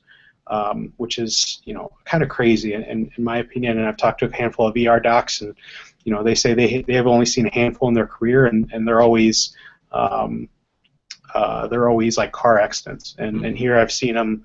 A basketball player, I saw a kid going over a hurdle and mid-shaft fracture. I had a girl, a soccer player, we thought was an ACL at first, and that was just distal femoral head, and it wasn't. It was a nasty one there.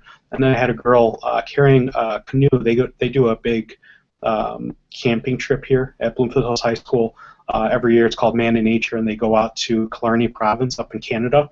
They spend about a week, a little over a week there, and they carry canoes and they do all kinds of outdoor stuff. And she was actually carrying the canoe and hopped down off of a rock and landed, and she had a kind of the head of her femur fractured up.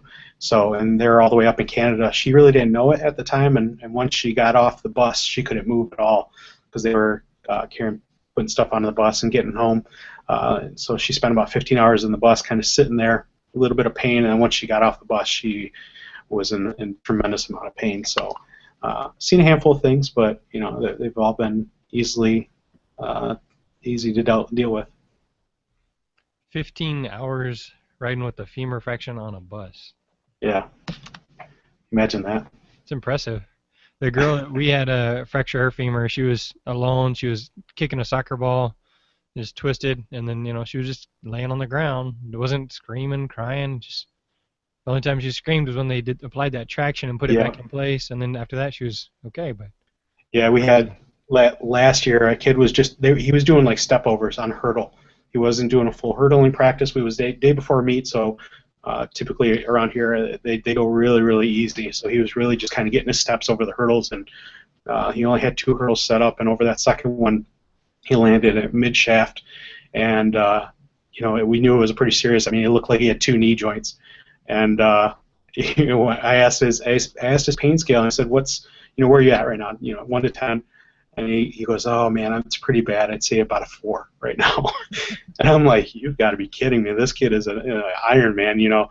And they put the traction splint. He never winced, never cried or anything like that. So that was a pretty crazy one right there, especially with his reaction to the pain.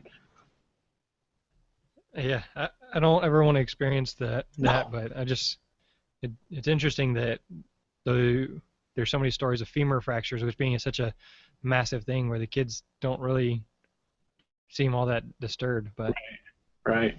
all right, tell me about your most memorable moment as an athletic trainer. A handful of them. I always enjoy when we do rehab with an athlete. You know, you have a kid that's, say it's a season-ending injury, or they're out for a couple weeks, and you see them, hit their kind of rock bottom, and they're struggling to get through stuff, and they don't understand why their body's acting differently, and you get them through a full rehab, they're healthy, 100%. They go back out and play, and they score that first goal, or they come off on the sidelines and they're just, smiles. That's one of the things that I love about our profession, and those are always big time memorable moments for me. One of my other ones is 2 years ago we won the national championship with the Michigan Bucks. So I've been with them for 10 years now, and we've gone to 2 national championships. We lost the first one that I was with them, and when we won back in 2014, that was a lot of fun. I really enjoyed that, and we got a ring and everything, and my face is up on a big poster out in the arena we play at, so it's always fun to walk past that and see that. Do you stop and take a picture each time? No, I do. There's a place here where we play. It's called Ultimate Soccer Arenas. It's 3 massive indoor fields. The ceiling's really, really high. They just added a 4th field and an outdoor field, so it's a big complex here. And the nice thing about Michigan is the weather's terrible all the time. I mean, it's May 19th, and about 2 weeks ago, not even that, I'm sorry, about 3 or 4 days ago, we had snow. And everybody's all grumpy about it, and today it's beautiful. It's 65 and sunny, and I can't wait to sit out and watch lacrosse tonight. And but we have a lot of events going on there, so we're actually really close to it from high school, and my athletes are always there with football or soccer, always things like that, and I'll get a random text message or like a Twitter post or something like that with a picture of myself where they find it. So it's always funny to see that. I'm not at that level yet. See, I'm just on YouTube. See. Yeah. Still famous. Yeah, well, close enough. Yeah. All right. So you've been involved in quite a bit. So what are some life lessons that you've learned as an athletic trainer? Oh man, I try to impart the work-life balance. I have interns from Central Michigan every semester. I'm taking on a couple more interns from Albion College, my alma mater, and I've had a student from St. Louis University come in and intern with me. But I always try to talk to them about the work-life balance. My first couple years in the profession, I didn't have it, and it was very, very tough for me to kind of get out of it. I started to not take care of myself, and it's not a good thing. I want to make sure that anybody that goes into our profession learns to take care of themselves, and they know to stick up for themselves too. That's one of my biggest things that I try to tell my interns is, if something's important to you, it doesn't matter how important work is for you, you have to stick up for yourself and say, hey, I need some time off, and I'm taking this Saturday off, or I can't work 15 days in a row, or that's one of the things I always try to do, or at least tell my interns going forward. But I'm not always the best at doing it myself. I put my athletes a lot in front of me, and it stresses me out, but I know on my end it makes me feel good too, because I know that my athletes are taken care of. I just have to listen to myself a little bit more sometimes. That always seems to be the story. Yeah. All right. So that's kind of some advice you would give, but do you have any other advice that you might give to athletic trainers? I don't know. I love talking about the profession, and what can we do to make the profession better? Sometimes I see it on Twitter, and there's people that go back and forth, and it's either a yes or no. There's no gray area, but there's also no, the communication can be very harsh. Whether it's you're doing this, the right way, or you're doing it the wrong way. In my point of view, we need to collaborate more. We really need to do a better job of collaborating and talking about how we're going to go forward with our profession. We're kind of at that cusp right now of being a really, really recognized profession, and I think we need to do that. And I think we need to collaborate and listen to each other. On that same note, until I really started getting on Twitter, and most of the people I follow are athletic trainers, I didn't really know what the national scene was like for athletic trainers, because here in Texas it's a completely different monster than most other places in the country. Right. I didn't know California doesn't have an actual, you don't actually have to be an athletic trainer to be an athletic trainer. Mm-hmm. Or a lot of places up in your area, the athletic trainers just go to work at like 2 o'clock just for the after school stuff. Right. And that kind of thing. So I think the social media is good, but then you get people who wouldn't say stuff to other people's faces, but they'll put it on there. So right, absolutely, yeah. One of the ones that I follow, and I think you follow it too, is the anonymous page. It's great. I love it. But every once in a while you read the feed on it, and it's so negative. It gets negative really quick, and it's like, all right, we don't have to always be like this. And I had mentioned something a couple weeks ago, and somebody sent me a nasty message like, how dare you? Why would you even say something like that? I'm like, hey, listen, I'm trying to come up with an idea of how we can make our profession better. I'm not saying it's the right way. I'll very rarely ever say that my idea is the right way, but it's an idea. I'd love for people when we can come together and have everybody bring an idea to the table and talk about which idea works the best, or how can we collaborate on different ideas to make our profession better. I don't think there's a right way for anything. There's always room for communication and collaboration, and how can we make things better as a whole, not just singular. I definitely agree. I really enjoy learning, and then I think I'm pretty good about not engaging in the negative or the slander, but yeah, I think all of us are prey to it sometimes. So yeah, right. I know there's been plenty of times where I've written out something and I'm like, I can't. I gotta be better than that. I gotta be better than the other person. I can't do that to myself. Or it's something you definitely have to do is delete a lot, and when you have a strong opinion on something. All right. What do you think has been your favorite event that you've covered? I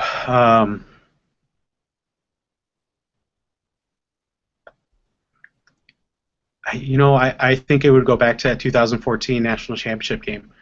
We actually hosted it. We got to host the whole weekend, so it was the semifinal and the final. And we won the first game, the semifinal game. I wouldn't say fairly easily, but we went ahead. It was 3-1, I think we won. And then when we got to that national championship game, it was the stress that I'd missed. It's that good stress that's your stomach's a little in knots because you don't know what's going to happen in that game. But we scored. We won 1-0, and we scored with I think 20 minutes left in the game, and it was a guy who was a defensive player, and he just took the ball and took a shot, and we scored. And that was one of them. We had a good amount of fans there, and but just to hoist that trophy up was a lot of fun. There's been plenty of other things that I've worked and I've had a lot of fun with. I always talk about my girls lacrosse team. I love them. We've gone to the state championship with them a couple years ago, and they're just I don't know if they take the sport as seriously as they should, but they seem to have a lot of fun. And if I'm having a bad day and I have to cover that game, I know I'm going to have a smile on my face just because they tend to have a lot of fun.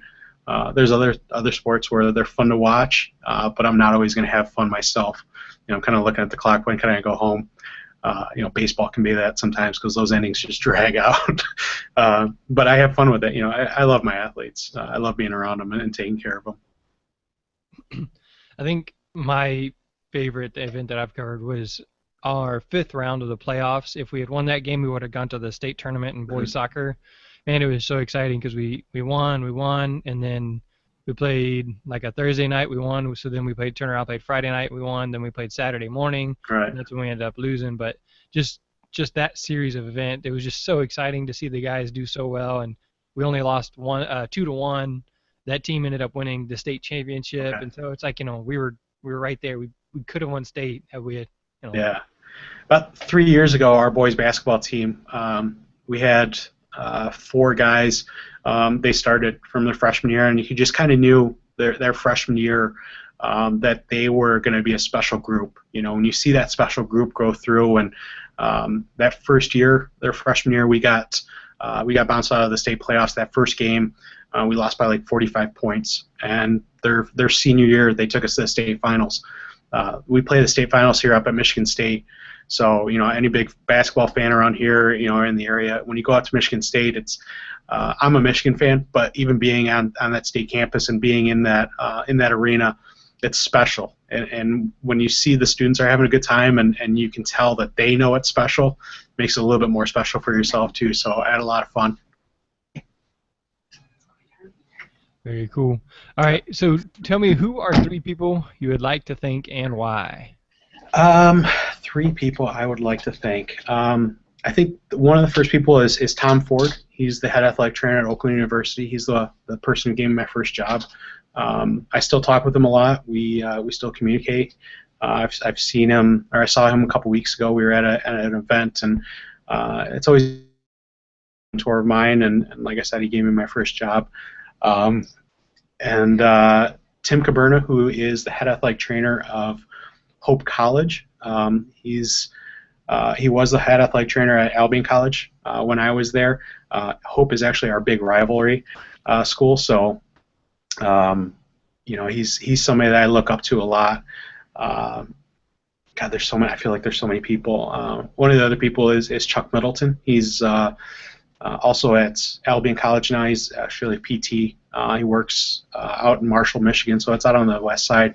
And he was my internship coordinator, or the person I had my internship while I was in college. So I learned a lot about the high school and what I wanted to do from there, and just a fun time being there. So I try to think that I model my interns or my internship with students after how he did it. All right. Did you get all 3 of them? I think so, yeah. Yeah, I did get all 3. Okay. So we have a listener jumping in, and I was just trying to make sure that they didn't cut you off or something. So. Yeah. All right. Well, John, I really appreciate you being a regular participant in the sports medicine broadcast, being involved in Twitter conversations, or being involved in the show and the chat room, and adding questions and knowledge to and experience to the podcast in general. So, and then contributing obviously a couple weeks ago during March as we talked about mental health. So yeah, absolutely. Yeah, it's been a pleasure. I really, it's fun being a part of that show, and I just, like I said, it's all about communicating and collaborating with us as athletic trainers. I think this has been such a great avenue for us to sit and watch or to hear from other people. It's great. Usually, when you are on, it's right when I'm getting into work, and if I'm doing paperwork or something like that, it's nice to just pop it on my computer and listen, and if I have a question, or just to read other people's questions, just because there's so much out there that we know. I mean, athletic trainers we really are the jack of all trades, and when you have people that specialize in other things, it's great, and it's a lot of fun to learn from them. Well, thank you for the kind words, and again, I appreciate you being on, and then maybe if I'm ever up in Michigan, I'll give you a holler. Absolutely, that'd be great. All right, John, thank you, sir. Absolutely, we'll talk to you later. So you're free to hang out if you want. If not, then you can go. So some people just been hanging out. We mute their mics, and then if there's empty time, then we fill it, or you can whatever you want to do. I'm probably gonna pop off and then pull it up on my computer while I get going for the rest of my day here. So. Okay. All right, John. All right. We'll talk to you later. Bye bye. All right. Bye.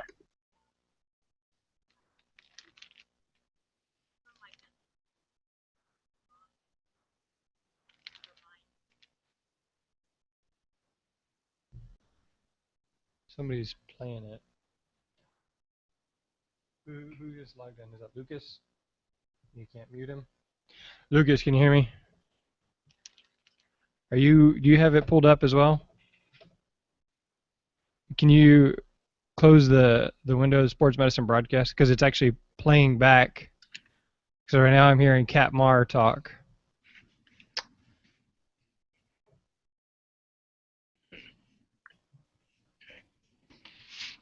Try to close out of everything.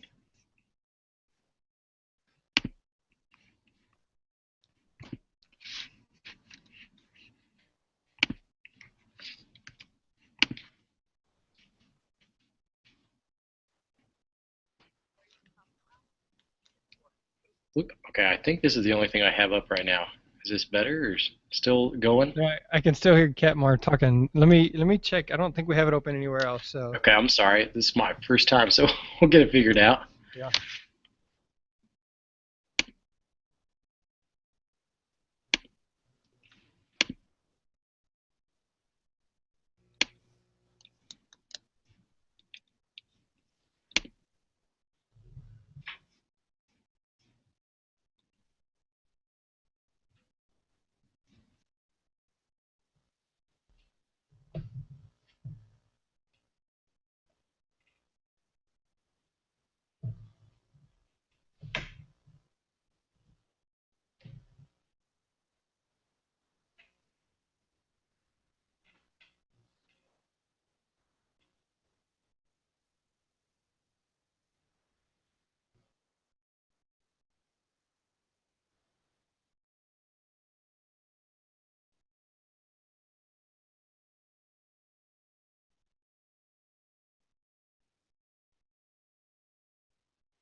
It was me.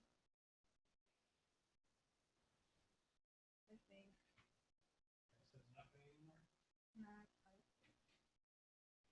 Oh, I didn't okay. know it was playing. Okay, so it was recording. It was trying to record. Okay.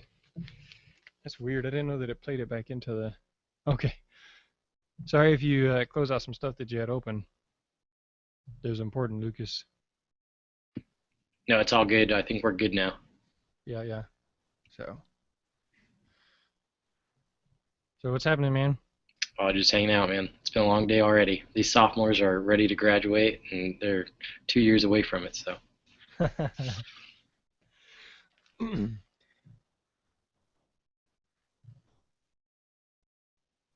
good? Oh, there's people in the hallway. Okay. All right. Well, we're just hanging out for a few minutes. Diana, you got yours closed and opened up. We're on Tiffany next. So, were you able to hear that whole? Oh, there's Tiffany. Hey. All right, Diana, go ahead and start the recording. We can check. You're supposed to, well, you could have just left that one going, but it's okay. It's all right. No, don't. Hang on.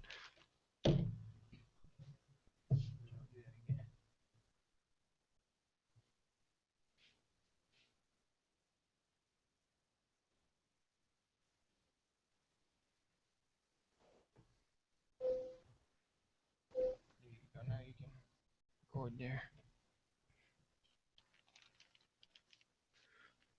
All right, Tiffany, we good? Yeah, we're good. All right, Diana, how are we looking over there? Mine's a little bit lower.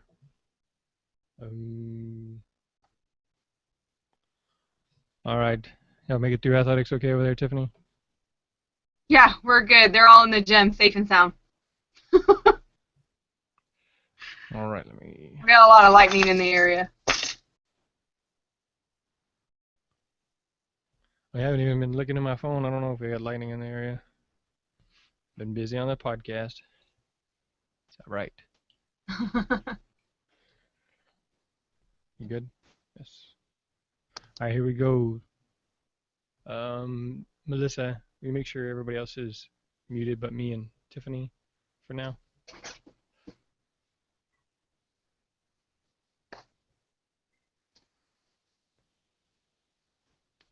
It's not doing it.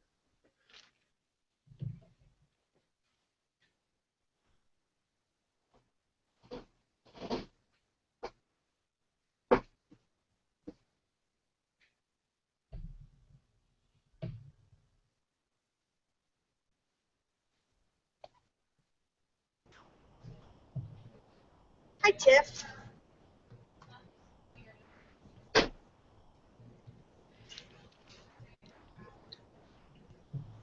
All right, here we go.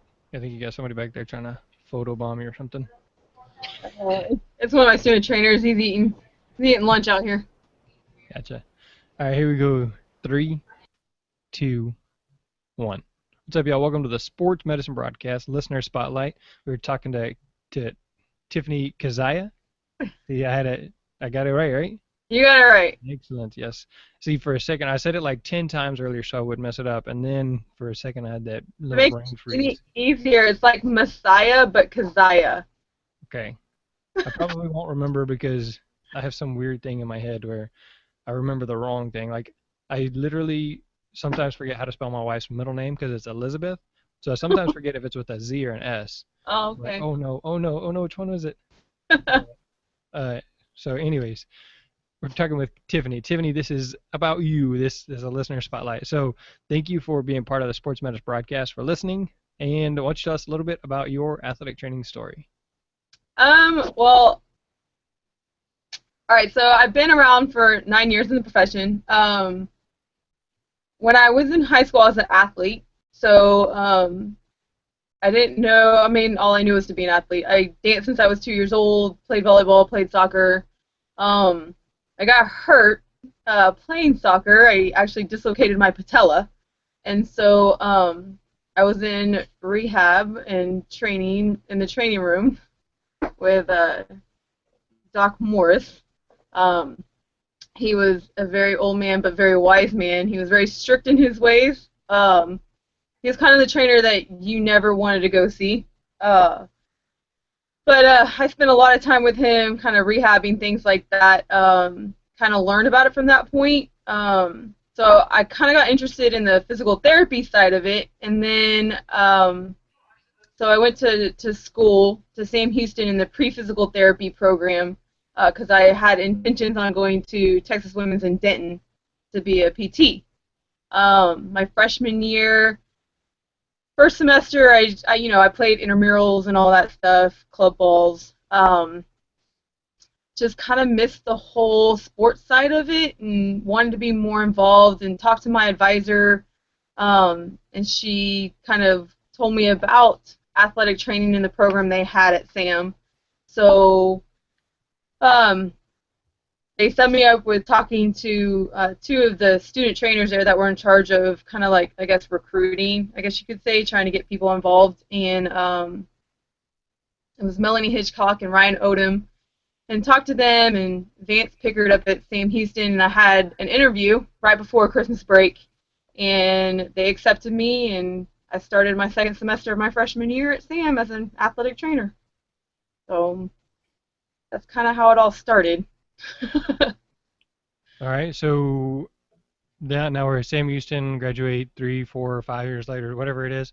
What's next? So when I graduated, I actually was 6 months pregnant with my daughter. It wasn't planned at all, but I graduated in 4 years. Since I was pregnant, I moved back home with mom and dad, because I needed the help. I was going to be a single parent. And so they took me in, loved them to death for that. Actually, when I graduated, I kind of was one of those people that fell in the loop when the Texas changed some of the classes that you had to have to take your test. And so I had to go back to school at U of H to get therapeutic modalities. So at the time, I went to school. I was working at a small dance shop that I worked when I was in high school. It was called Costumes and Dancewear. So I was a floating assistant manager. So I went to Pearland and Katy and Sugarland as their people, and then on Thursdays and Fridays I was actually a substitute for Lamar Consolidated ISD. And so living at home, being a substitute and an assistant manager and a part-time mom. It was great. All right. So So then you finally graduate from, or I guess finish your classwork at U of H, and then what's next? So I still, like I said, for 2 years, so I substituted for 2 years, and then it kind of all fell into place. Kale Cosper was the assistant at Foster, and he and I actually both applied to the same job at Richmond Bone and Joint, and his interview was first, and then I had my interview, and so then they took him, and I mean, expected he had a little bit more experience than me. So when I actually had applied to Katy ISD, and everyone had thought I had gotten the job over there, and so when he came back to tell them that he was taking the job at Richmond Bone and Joint, they were like, well, do you know anybody that needs a job? And he's like, yes, Tiffany Kazan. They're like, no, she got the job at Maid Creek. And he goes, no, she didn't. And they go, when did you talk to her last? He goes, like an hour ago. So I had an interview, and they took me on. I started working with Jeff McDaniel. He was the head trainer here at the time. And then he left the next summer, and then I fell into the head position the very next year, and I've been here since. All right. So what's been the most rewarding part out of that long journey so far? Oh, rewarding. I guess the fact that I've been able to make impact on people's lives. You know, people come to trust me. They come back. They, you know, right now I've got to witness one of our first players to go into the NFL. He plays for the Atlanta Falcons, but him and his brother come back all the time, and I follow him on Twitter, and my daughter follows him on Instagram, and I get to see him act like a fool sometimes, and it's great. I mean, we still nickname him Pumbaa, and his brother's Timon, and, you know, I get to pick on him, so it's nice. The most rewarding thing is getting to see them and them excel and make an impact on them, because they, like I said, they come back and they thank you and they appreciate everything you ever did for them. All right, well, what I meant was the journey from having to graduate, being pregnant, having to be a single parent, move back in with your parents, take extra classes at U of H, go work basically 3 jobs. What's been the most rewarding part of that journey? Oh, that journey. Getting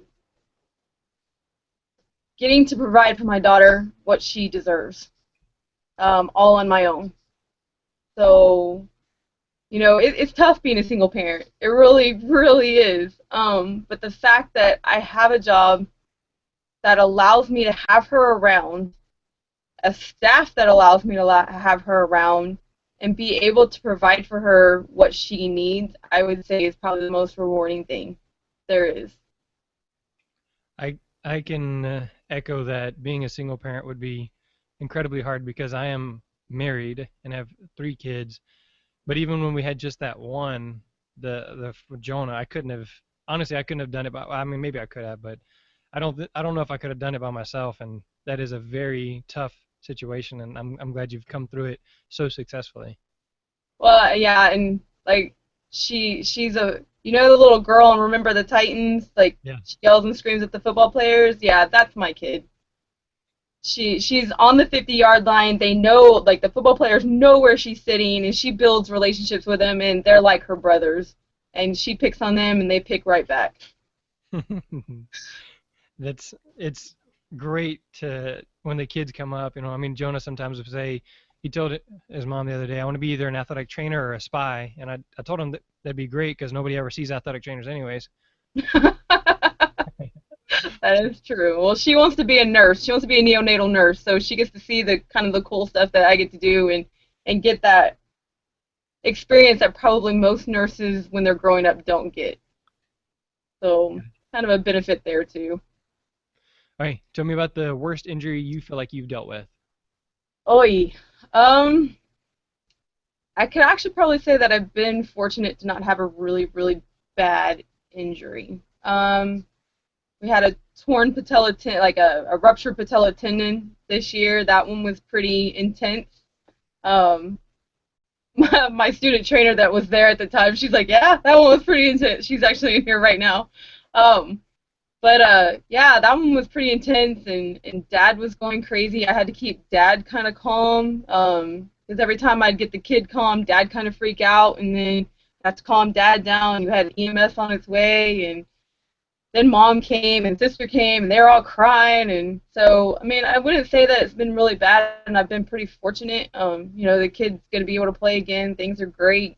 He's progressing. I got his clearance note just the other day, so. Other than like the torn ACLs and everything like that, we've been pretty fortunate here Good. in 9 years, I guess you could say, in 9 years. Yeah, good. But, I mean, that's the thing. That's what we're kind of always prepared for the worst and hope for the best, so. That's right. All right, so we've already kind of discussed the long and difficult journey you had to becoming an athletic trainer. What's your most memorable moment of being an athletic trainer? That would definitely be when I had a freshman football player several years ago. I guess about 8 years ago. So it was probably about my second or third year as the head trainer. He was a freshman. We were in spring football, and he was a workaholic. He'd work out in the mornings. He'd work out fourth period. He'd stay after school and work out. And he was losing weight, but you don't think anything of it. He's gaining muscle, but he's losing a lot of weight. And then spring football came. We were about 3 days in. He took a blow to the chest and complained about his ribs. And I said, all right, well, if it keeps bothering you, let's get an x-ray just to make sure you didn't crack a rib. So he ended up going to the ER. His mom and I were pretty close. Got an x-ray, and by that night, they had called him and told him that they saw something on the x-rays that needed further evaluation. And so they called him back that night. I'm talking like that night, after he'd already been home, and did some blood work. And by the next day, he was full-blown diagnosed with leukemia. A rare form of leukemia at that. They only gave him like a 25% survival rate because he was already to almost stage 3, stage 4. And they said that had he never gotten hit in football, they may have never even been able to catch it in time. So he was already starting chemo like the very next day, and so he, for the next 3 years, it was a rough patch. The doctors allowed him to continue to work out because they felt like that was the one thing that kept him going to fight. There's countless times that I remember him going to chemotherapy that morning, getting here by fourth period football, working out with a team, and then I'm standing in the hallway or looking out my window right here, and I see him throwing up, outside in the hallway from having chemo or radiation therapy that morning. And I would just go out there and hold his chain back, and get him a towel, get him some water, and he'd be like, I'm good, coach, and we moved from there. The last game of his senior year, the doctors cleared him to play. And I will never forget him going in and the smile on his face. Look, I'm getting teary-eyed just thinking about it. And coming off the field, he wasn't in there long, just because he hadn't been able to do all the practicing. So we wanted him to have that chance. So in running off the field and just the smile on his face, and he literally leaped into the coach's arms and just gave him the biggest hug. And for Mother's Day, frame for Mother's Day, and she said I was his mom, at school when she wasn't able to watch him, and make sure everything was going good. You know, she was on speed dial on my phone. She knew I knew what medications he could and couldn't take, and kind of was her eyes when he wasn't at home because she worried him a lot. But so I still till this day have the frame, and we took a picture of his last game, and it's in the frame, and it sits on my desk every day. It reminds me. And he graduated from A&M this year, and he actually just literally like 3 or 4 days ago got accepted to Southwestern Medical School. So he wants to be well, when he was in school, he wanted to be a physical therapist, and then once things started progressing and seeing things, he decided that he may be one type of orthopedic oncologist in that type of situation. So not sure. I haven't had a chance to talk to him since he got accepted to medical school to see where he's going, but we keep in touch quite a bit. So and the doctors gave him a very the things that they said when he was like a junior and senior about the radiation therapy he had to have on his brain, and the fact that his mental capacity may not be up to par, you know, going through college and everything, is just seeing him do the success that he's been able to do and beat the odds. And we all wore wristbands when he was going through it. We are Marshall, and they hang on my Christmas tree, you know, during Christmas time. And so it's big. He is my most memorable moment up to this point of having him and watching him go through that and battle and fight. Well, congratulations on being there for him and supporting and being able to catch that. So. Thank you. All right. So up to this point, what is a life lesson that you have learned? I would definitely say don't take work home with you. Like, that's my life lesson that I've learned. It used to be that my work and being here and paperwork and everything engulfed me. You know, like, I would stay here till late at night and make sure everything was done. And, you know, I taught up until this year. I taught 2 up to 3 classes, and so I have definitely learned that, well, and I would say at some point I went to the doctor, and the doctor told me that I had high blood pressure. And it was probably because I was worrying too much about everything here and stressing myself out, and he told me that if I didn't take care of it, then, you know, I'd probably end up in the hospital. And at that point, I decided that I needed to leave work at work and go home and be the mom that I should be. Very cool. All right. What advice? I think that's one you just said. All right. So, do you have any other advice that you would like to give to athletic trainers? Take one day at a time. You know, we deal with crazy parents sometimes. You don't let them bother you. You know, don't let this job stress you out. Have fun with it.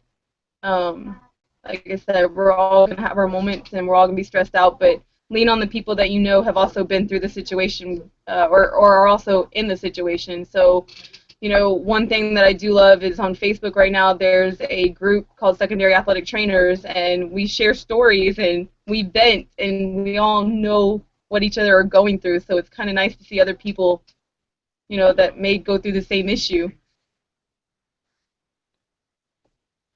Yeah, and as you were saying, have fun with this. Earlier we were talking, and you said you played in the faculty senior basketball game, and those kind of things are probably my favorite days of the year. You know, whenever they were doing testing, the seniors weren't doing testing. For 3 hours one day, I played basketball with kids. For 3 hours the next day, I played indoor soccer with kids. You know, and those kind of things. You know, when they're inviting you in to play sports with them and just have fun and enjoy. Those are my favorite parts of the job, because if I worked in a bank, I would never do that. If I worked, you know, in a physical therapy clinic, I probably would never do that kind of thing. So there's definitely a lot of opportunity to have fun if you take that chance. So Exactly. Yep. It's definitely a fun job to have. Like I said, we all have our stressful moments, but in the end, it's definitely fun, and we get to make an impact on kids' lives. All right, so since this story is about you, give me your what is it called? Box score, the stat score for you in the faculty game.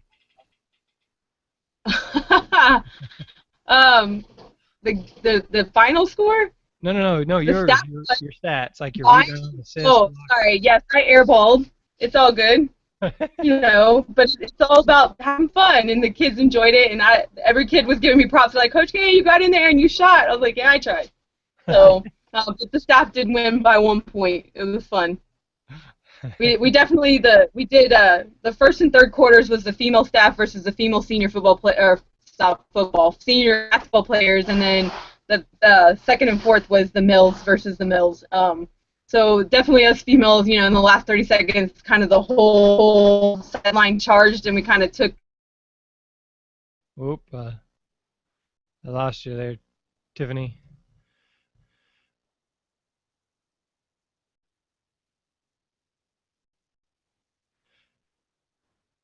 All right, so if we'll give it a second, Tiffany will be able to jump back in. We'll finish out her story.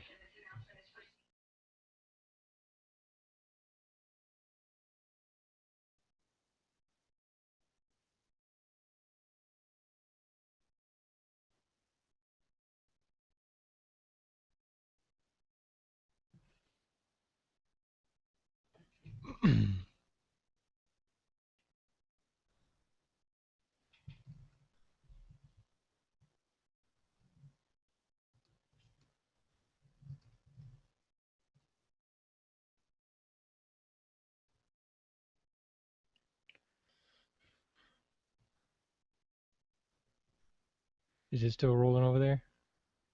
Is it still rolling? You can pause it right now, but you have to remember to unpause it. Yeah, you can pause it and then make sure unpause it when she gets back in. So we're having a great time. We just talked to John Seco, sports medicine broadcast.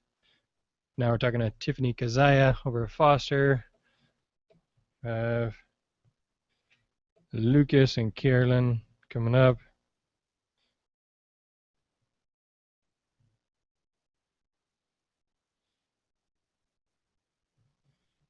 So we're waiting for Tiffany to hopefully get back in.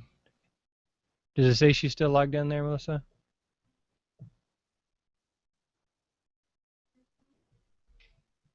There's Lucas, Melissa, Kat. But is it still Tiffany? All right, so go to that one down at the bottom. Then click on the little arrow. And it says eject. Yes. Hopefully that doesn't lock her out.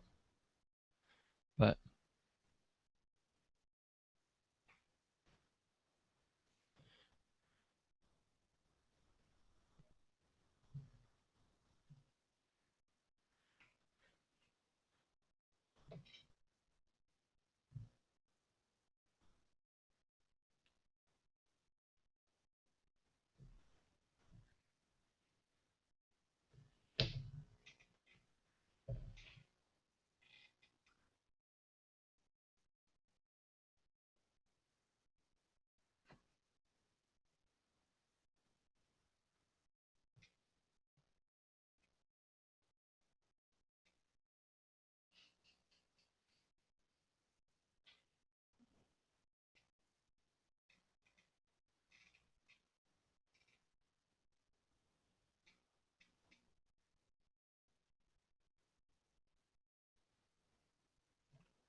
still no luck with Tiffany. Maybe if she jumps back in.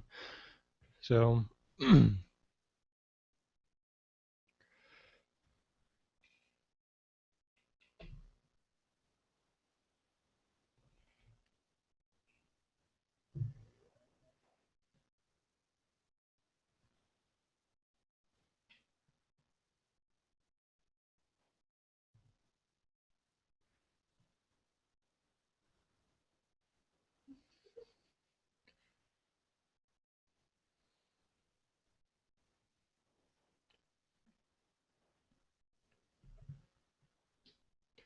All right, Dan, I want you to go ahead and unpause it.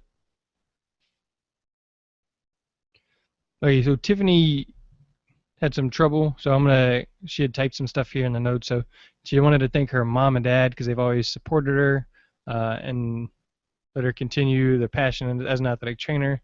And as a single mom, they're always there to help her out and bring her daughter to every varsity football game and sit there on the 50-yard line, just 5 rows up where all the kids are all rowdy and that kind of thing. So just being there, she wants to definitely thank her mom and dad. Then Gene Thomas, he took a chance on her as a single mom and gave her her first job. So Gene, thanks for giving Tiffany a chance. And then her daughter Kylie, she's understanding of her job and doesn't complain. She has long weeks of multiple events. She's taught her patience, unconditional love, and always encourages her to be the best. She is her biggest supporter, and loves watching her love the game of football.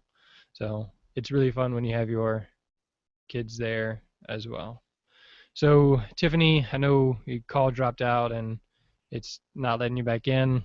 Sometimes that happens, but I know that you've been an active part of the sports medicine broadcast, listening live, to replays, to interacting with the posts and those kind of things. So Tiffany, thanks for being part of the sports medicine broadcast. Thanks for being on the listener spotlight, and thanks for being just a great athletic trainer and an encouraging example to your kids and to your daughter as well. Thank you. Go ahead, Dan. Yeah, you can leave that one going. All right, so Tiffany, hopefully I did you justice on your thank yous. Maybe if we have a chance at the end or another day, you can record that last little part. So.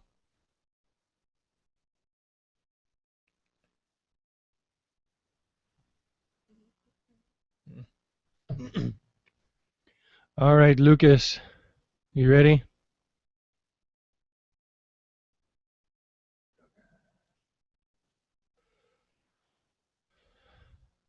You there? Hello, hello, hello. No. It's got you muted somehow.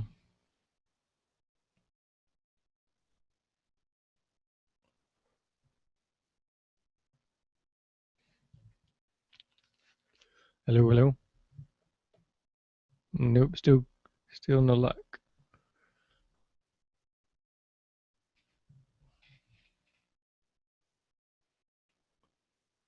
I don't know. It was working earlier. I mean, obviously we were talking earlier, but whenever I started talking to Tiffany, then because we typically mute people whenever it's not their turn, so that they're tapping the keyboard or something, it doesn't make loud noises. But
Hey, can you hear me now?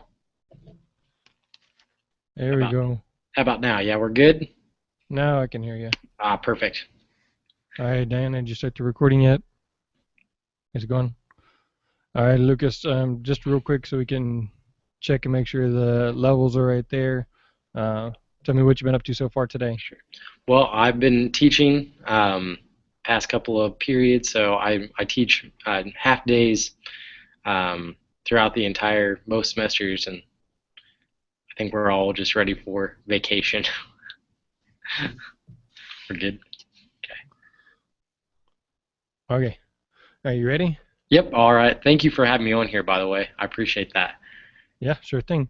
Here we go. 3, 2, 1.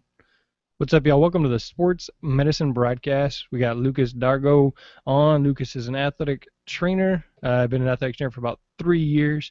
And Lucas, thanks for reaching out to me and bringing up a topic that we're going to talk about in September or October, and something that I honestly have no idea about, and it's dealing with like social work as an athletic trainer. So look forward to that coming up. But again, this right here is all about you, Lucas, as a listener of the Sports Medicine Broadcast, as an athletic trainer, getting a chance to tell your story. So tell me, when did you first hear about athletic training? Okay, so I actually got hurt when I was a freshman football player, and I really wasn't very good, so I just kind of, saw the athletic trainer once and just kind of left it at that. And then I ended up getting hurt when I was kind of just going through the football and doing my thing, and I hurt my back, and I didn't realize I hurt my back, so I just kept going. But I found out in my pre-participation physical that I had a fracture in my back, so I became a manager, and then through being a manager, I just kind of saw what our athletic trainer Chester Kuhn did, and I thought what he did was pretty cool. So he left, and actually we had a new athletic trainer my senior year. Her name was Missy Chastain, and she really encouraged me to seek out athletic training. I thought I just wanted to be a teacher, and she didn't really accept that. She kept forcing me, to explore that a little bit more, and then I ended up going to Ball State just to talk to the professors there. That's actually how I met my professors, and just kind of got to know them a little bit better. And after I saw our athletic training facility at Ball State, I was sold. So. All right, so tell me a little bit more about this fracture in the back. What happened? Yeah, actually, it was just it was an L4 stress fracture. It's pretty common, I guess, but at the time I had no idea. But I thought I was going to be a wuss if I said something, so I just kept going. And I was a lineman, and I was terrible, and I was not skeletally or not as athletic as what I wish I would have been. But it was probably the best thing that ever happened to me, to be real honest. Gotcha. All right, so yeah, normal stress fracture. And I always get these two words confused: the spondylolysis and the spondylolisthesis. Yeah, I think it was the second one. I do the same thing. See, okay, good. I'm Yeah. not the only one, right? And No. Cynthia yesterday, she actually had a stress fracture in her back, and she couldn't remember the correct word either. So, okay. But as long as we can remember stress fracture in the back, then we know we're okay. Absolutely, I knew it hurt. That's all all that I remember really from it. So. All right, so tell me a little bit more about your career at the university, and then how you got to where you are now. Sure. Well, I started off at Ball State, and I had experiences with gymnastics, baseball, football, and basketball, and I also I knew I wanted to be in the high school setting, so they allowed me to go out to the high school equally as much as what I was at the university. And I had 2 great rotations, but then I ended up, following what my preceptor Kevin McNamara does, where he was a health PE teacher and also the athletic trainer at the high school, and so he's there all day, every day, and I really got a passion for teaching and athletic training through him. So after undergrad, I went to Ohio University for graduate school, and I worked at a high school called Meigs High School, which is right along the river. And I worked there until I graduated in 2014, and then I've been here at Mount Vernon High School ever since.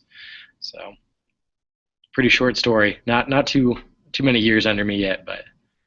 Yeah, but it's your story. So. That's right. All right. So, worst injury you feel like you've dealt with? Well, I've been very fortunate, just like Tiffany, where I haven't had too many, but definitely say we have a tib-fib fracture last year with track. She caught the hurdle wrong, and I was pretty quick to respond there, but she was very upset, and that was obviously the first time she's ever been hurt quite like that, as many of our athletes are, but she was just, I don't know, I think like 4 or 5 weeks away from graduation, so she was more upset about not being able to walk for graduation, having to use crutches, I think, than anything else. So we were able to get her to the hospital fairly quickly, and EMS and all of our emergency action plan went really well. But it was pretty gruesome, not gonna lie. All right, so on that, looking at your EAP, did you make any adjustments, or did you go back and revise anything?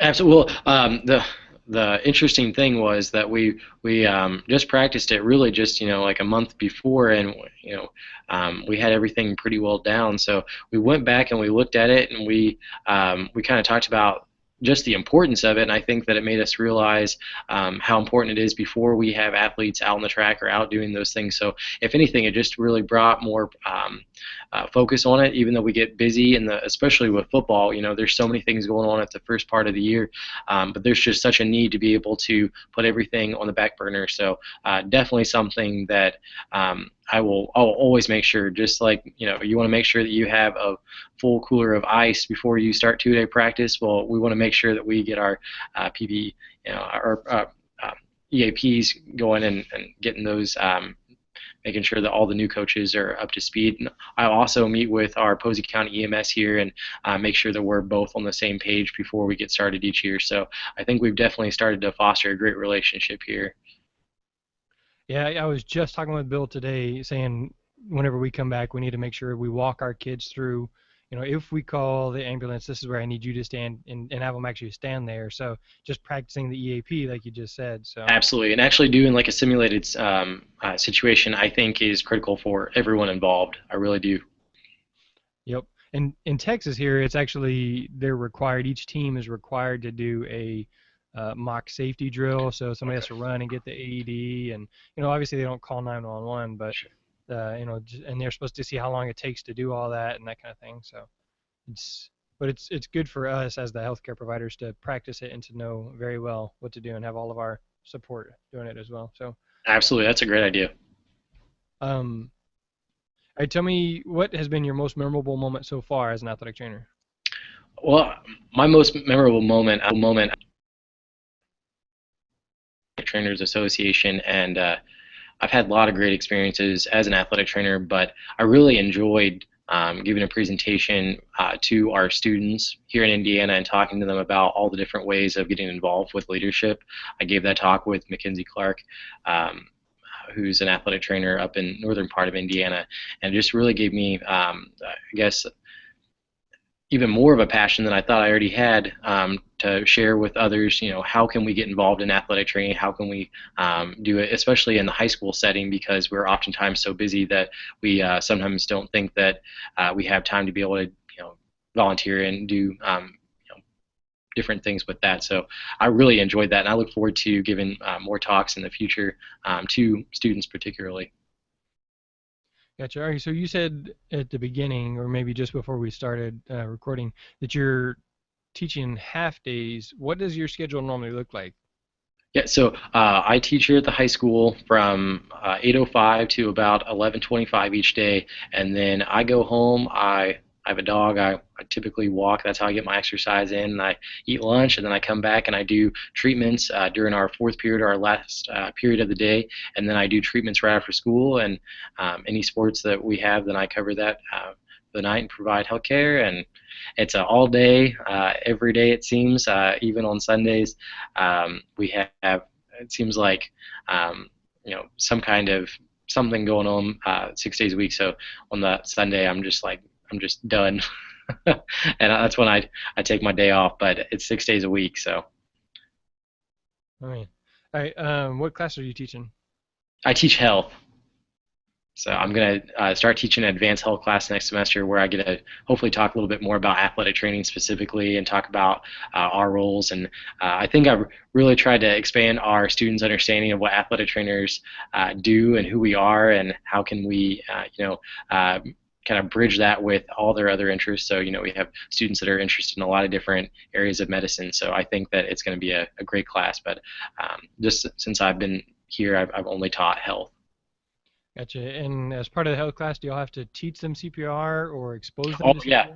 Yeah, absolutely. Yeah, I'm actually an instructor so that I can get them fully certified and all that. And I try to do that closer to the beginning of the year, just so, if anything happens, they have hopefully the greatest amount of time in their life that they will actually be certified, and that they're able to, provide those life-saving measures. So that's one of my favorite units for sure. Yeah, and each year that I teach CPR, I think every year somebody has come back and said, "Hey, I used what you taught me." And just today, the assistant principal called me and told me that a girl used CPR last night to save her mom. Last night. Oh, wow. But I taught her Okay. last year. And so, yeah, I mean, it's crazy the effect that you'll have on people's lives. So, good job. Definitely. All right, your most memorable moment as an athletic trainer?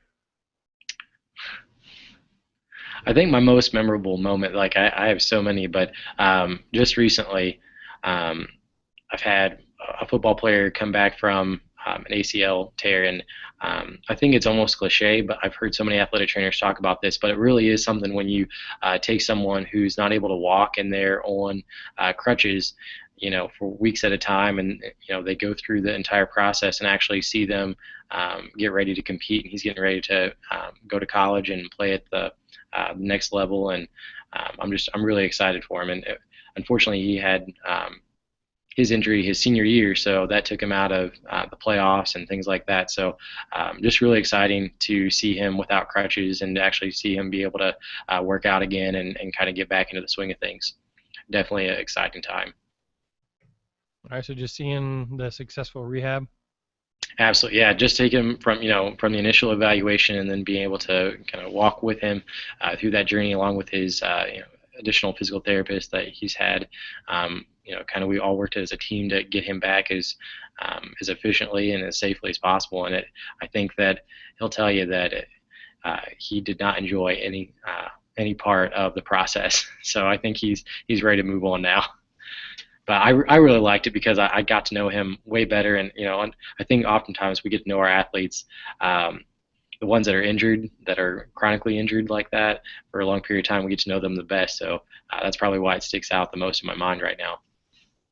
And right now you're still young in the profession, and I'm still relatively young, but if you set up that habit now of getting to know them, it makes a huge difference, because sometimes we just end up sitting in the office and we only ask enough questions to figure out what's wrong. But if you ask them about their day, or about their family or their dogs or those kind of things, that's when you develop those relationships, and then those kids become more important, and then they share more with you, and you remember that stuff longer. So yeah, I never want anybody to be in there for a long rehab, but when kids come in, I try to encourage them to engage in conversation. So Yeah, absolutely. I think that's what makes our job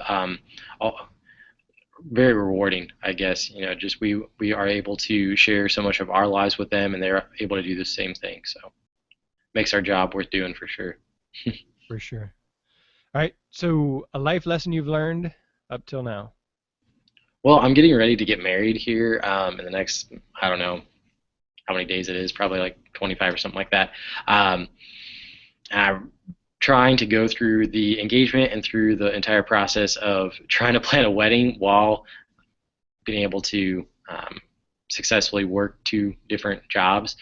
I think I've learned the most about when do you care about the details, and when do you just maybe allow other people to take over those details for you, and really just trying to figure out the work-life balance a little bit more so.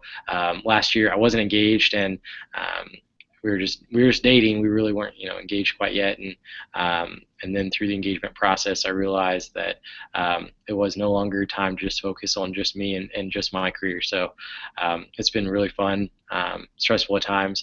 Anyone that's ever went through the getting married and engagement process and trying to work at the same time understands it definitely has a unique challenge to it. But it's made me, I think, work a little bit more efficiently in areas that I maybe would focus, almost hyper focus on. So I think that moving forward, if we do have kids and things like that in the future, I think that'll be a really good prep work, if there is such thing.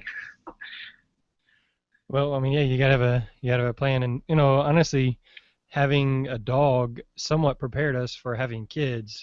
You know, it's obviously not the same, but you used to having to take somebody out all the time and always having to worry Yeah. about something else. So you know, those small things, they're kind of steps, natural progressions, I guess. So Yeah, when I've had my dog ever since I got into the athletic training program.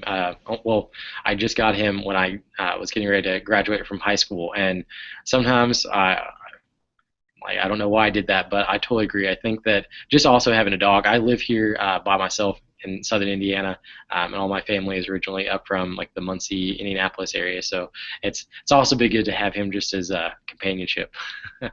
Gotcha. When's your wedding date? June 11th. June 11th. That's my wedding anniversary. Okay, all right, that's awesome. Very cool. So we'll be celebrating on the same day. How many years have you been married? This will be 11 years. So. That's awesome. Yep. Very exciting. So take your time and enjoy it, because hopefully it only happens once. I sure hope so. So, and again, this show is about you, but one thing I would highly encourage is you and your fiance at some point to take Financial Peace University from Dave Ramsey, because if you're on the same page with money, then there's a whole lot of problems that disappear, and it helps reduce the fights and therefore improve your marriage. So just something you may look into before or probably after, because it's about 9 weeks long. So. Okay, yeah, I'll have to look into that. But again, congratulations. Thank you. All right, one piece of advice that you have for athletic trainers. The advice that I give my students when I was a preceptor for Ohio and now that I am for the University of Evansville, I try to make sure that my students enjoy being there each day and try to do whatever they can to find the joy, because there's so many negatives around us. Like, you know, sometimes parents are not always the most positive towards us, or even, dare I say it, sometimes coaches. So I think that we have to remember to focus on the good things and well, really those relationships that we establish. And you know, these student athletes are really looking up to us, and they need us. And you know, if we're having a bad day, that affects them, whether we sometimes are aware of that or not. They're very in tune to us and our emotions, and we need to be cognizant and aware of that, so that we're able to, you know, put them in the best possible mood. And you know, sometimes I think that right after school, that's the best time that we can get them to debrief about their day. And so don't forget to, you know,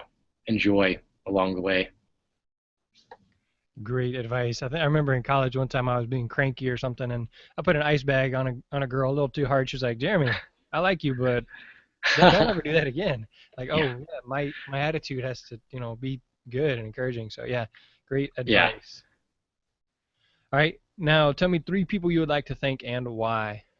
All right. Well, first I have to thank my fiance, because she puts up with me and she allows me to work these long, crazy hours sometimes. But she knows that it's a job that I enjoy, and she's an elementary ed major, so she understands a lot of the stress that I go through and the joys that I get to go through too. So I definitely appreciate her. The second person I want to thank is one of my professors from my undergrad at Ball State, Dr. Walker. She has been there with me ever since my freshman year, and I've always looked up to her, and I've always admired her. She's just so brilliant, and she's so passionate about athletic training, and I think that through her passion, it's really helped to spark my passion in athletic training. So the last person is my preceptor I mentioned earlier, Kevin McNamara. He is the athletic trainer at Yorktown High School up in Yorktown, Indiana. He shared with me the passion not just for athletic training but for teaching, and I think he's really the one that taught me that life lesson of always enjoy your work. And you know, if you can enjoy your work, then it's going to be so much more than just a job. It's going to become really a passion and a career, and I think that's what I have. I definitely think I have a career and something that I look forward to every day, and I'm very thankful to all 3 of them, because I'm the person I am today because of them. Very cool. When is your wife graduating?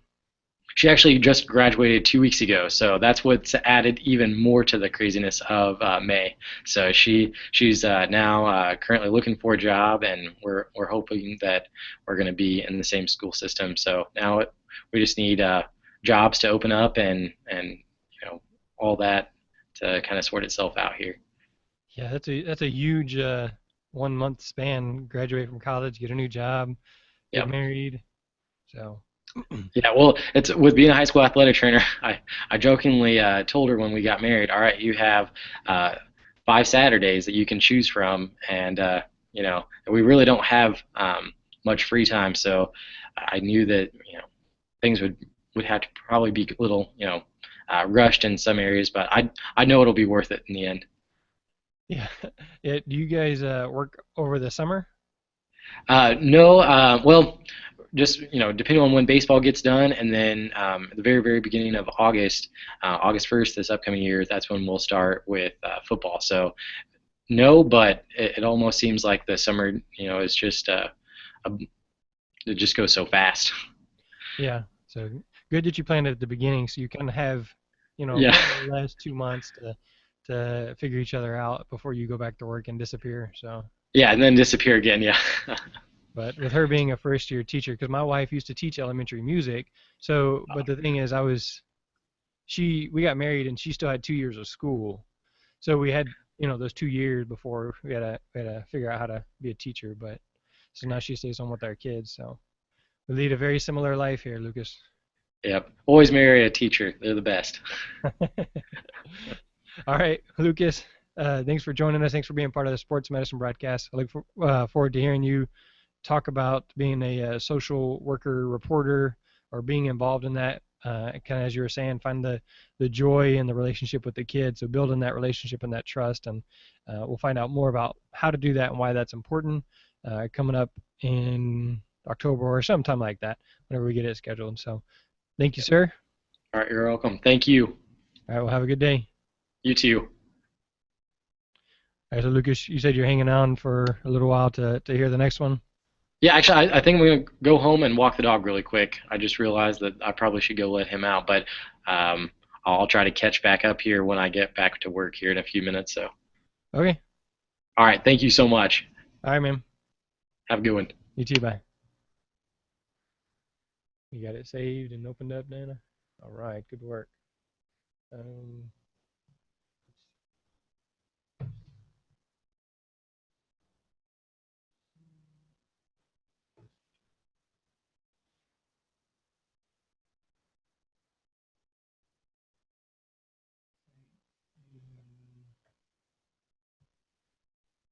Tiffany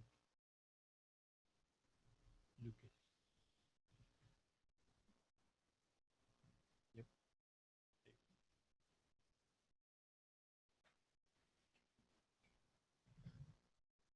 Who do we have over there, Melissa? Who's logged in? Kat Mar.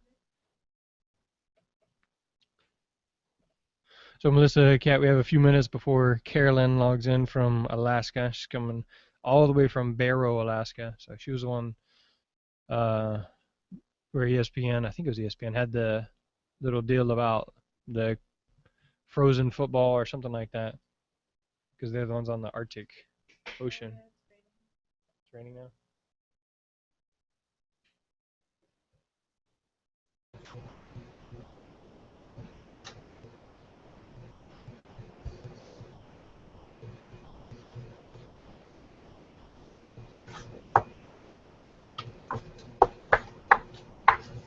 What's up, Kat?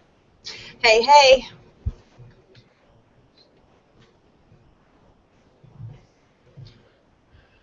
Trying to listen in. I think I'm going to have to go back and listen. Melissa, you can take it off that and just put it on. Yeah, just take it off. There you go. Now we have to switch back and forth.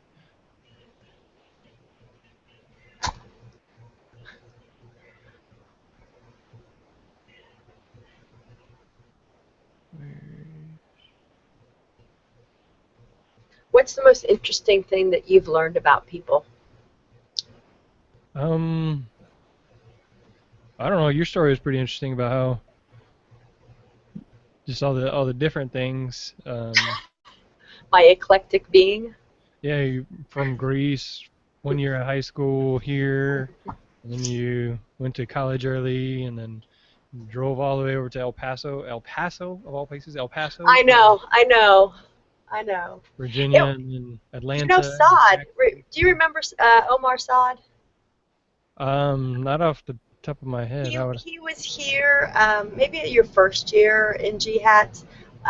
He was a blind athletic trainer. He's legally blind. He's from El Paso. He married his high school sweetheart. Well, he's now back in El Paso. He's the head athletic trainer, I think in the Ysleta district. But he was in, I guess, kindergarten or grade school when I was teaching first grade out in El Paso. So had I stayed an extra year, Saad would have been one of my elementary school kids, students, and then many moons later he is hired at Klein Hollins. It's like just kind of crazy how 7 degrees of separation or how things can work out. So he might be a good one for you to talk to, being, overcoming his difficulties. That might be an interesting interview.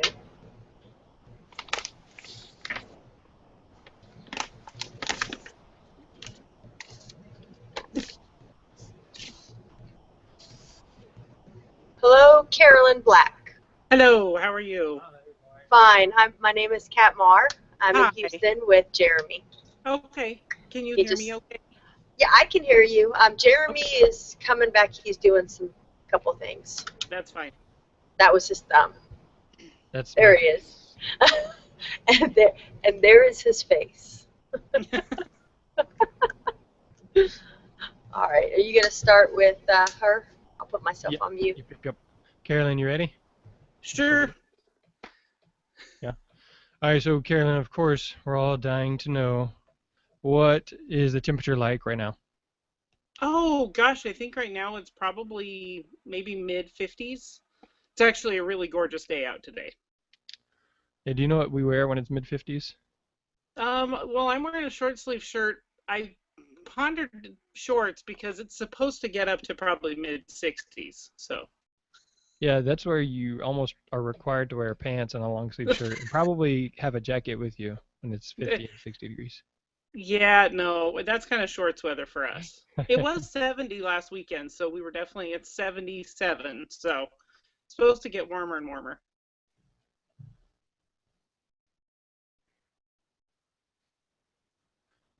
All right. So we're just kind of checking to make sure that your volume is the same as my volume. So you just keep doing what you're doing, and then I'll adjust it. So what time is it right there for you? Didn't you say you guys are 3 hours? Yeah, it's 10 o'clock.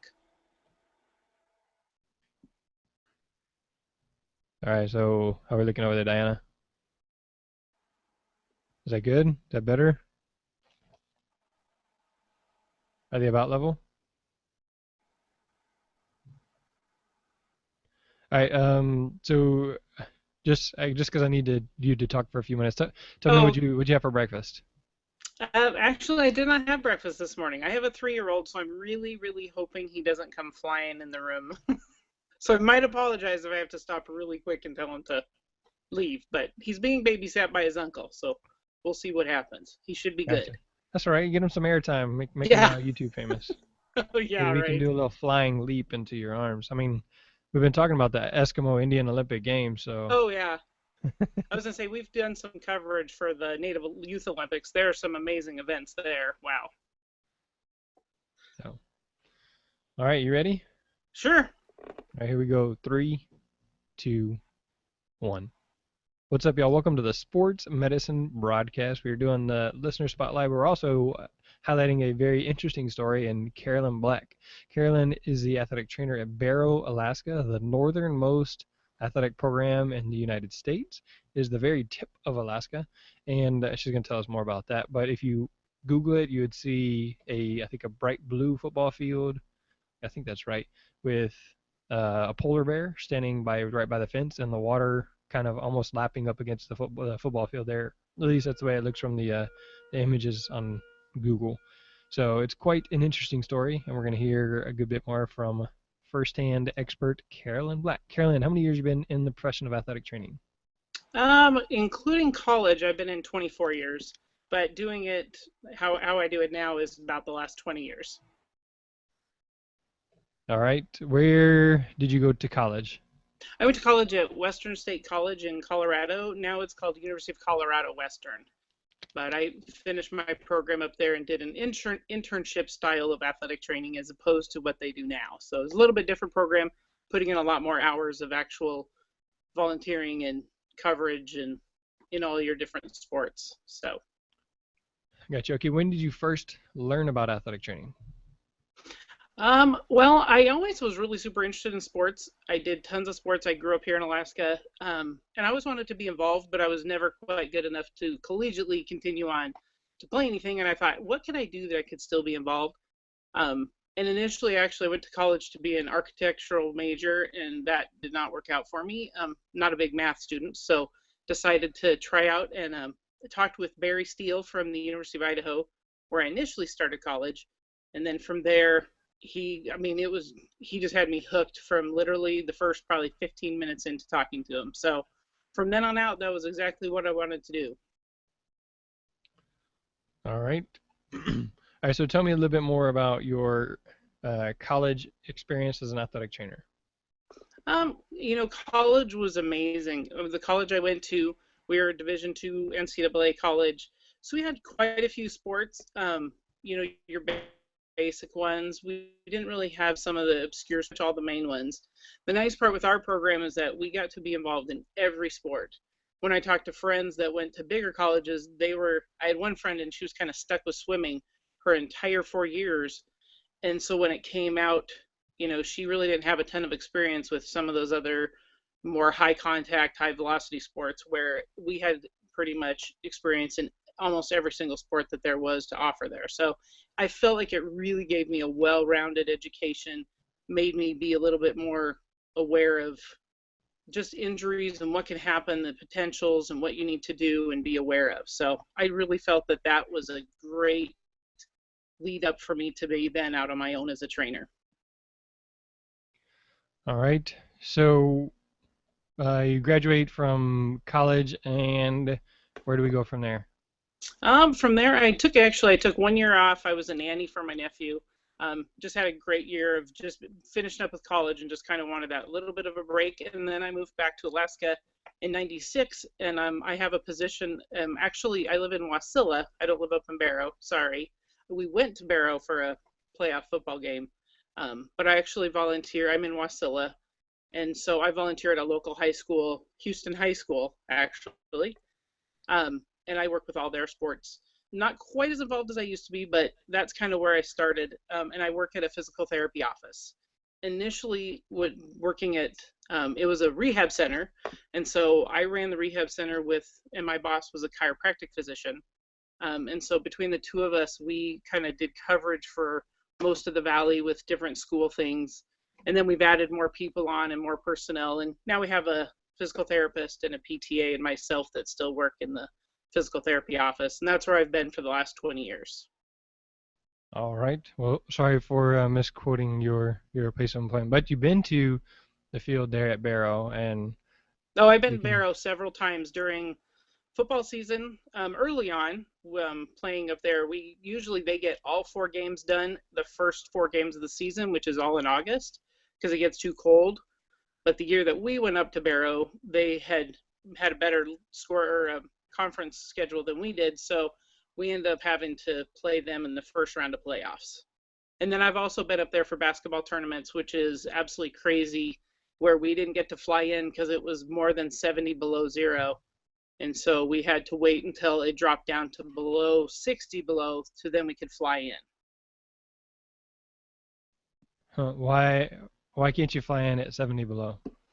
I'm not sure if it was like a wind factor or if it was just so cold the engines potentially could seize up on the planes. I don't ask those questions. If they say we can't fly in, I'm fine with it. So we just kind of stick at the airport until that allows us to fly in, and then we go down, or go actually up to Barrow. So. All right, very interesting. I'll have to find out more, or maybe you can find out and tell us eventually. All right. Well, tell me a little bit more about your athletic training career. I mean, you said you work for the So I volunteer at a local high school here in Alaska, Houston High School. They're a region, they're like a two-way school. So they're kind of a smaller school. They probably have about 400 students. We have, again, all your basic sports. I help with cross country, and we have volleyball and football all in the fall. And then we go into wrestling and hockey. And then we don't have any skiing programs, but the bigger schools have skiing programs. I'm not involved with those, which is okay with me for not being outside, so in the middle of winter. So, and then when we jump to spring, we have soccer, baseball, softball, and track.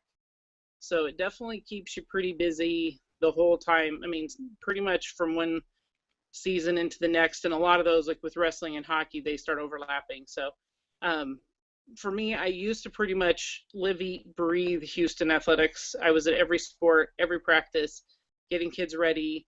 If I couldn't be there when they started practice, a lot of the kids would drive into the town where I work, and they would tape them up and get them ready, and then they head back out to practice. It's about a 15-mile drive for them, so it's a little bit of a drive, but not too bad.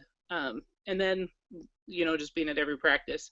Now that I'm married and have a child that's small, I'm not able to go out to every single practice, but I do try to make it out at least 3 times a week to football and basketball. Hockey, luckily, they play here in Wasilla, and so I'm able to just go to the local rink and help out with games and occasionally practices.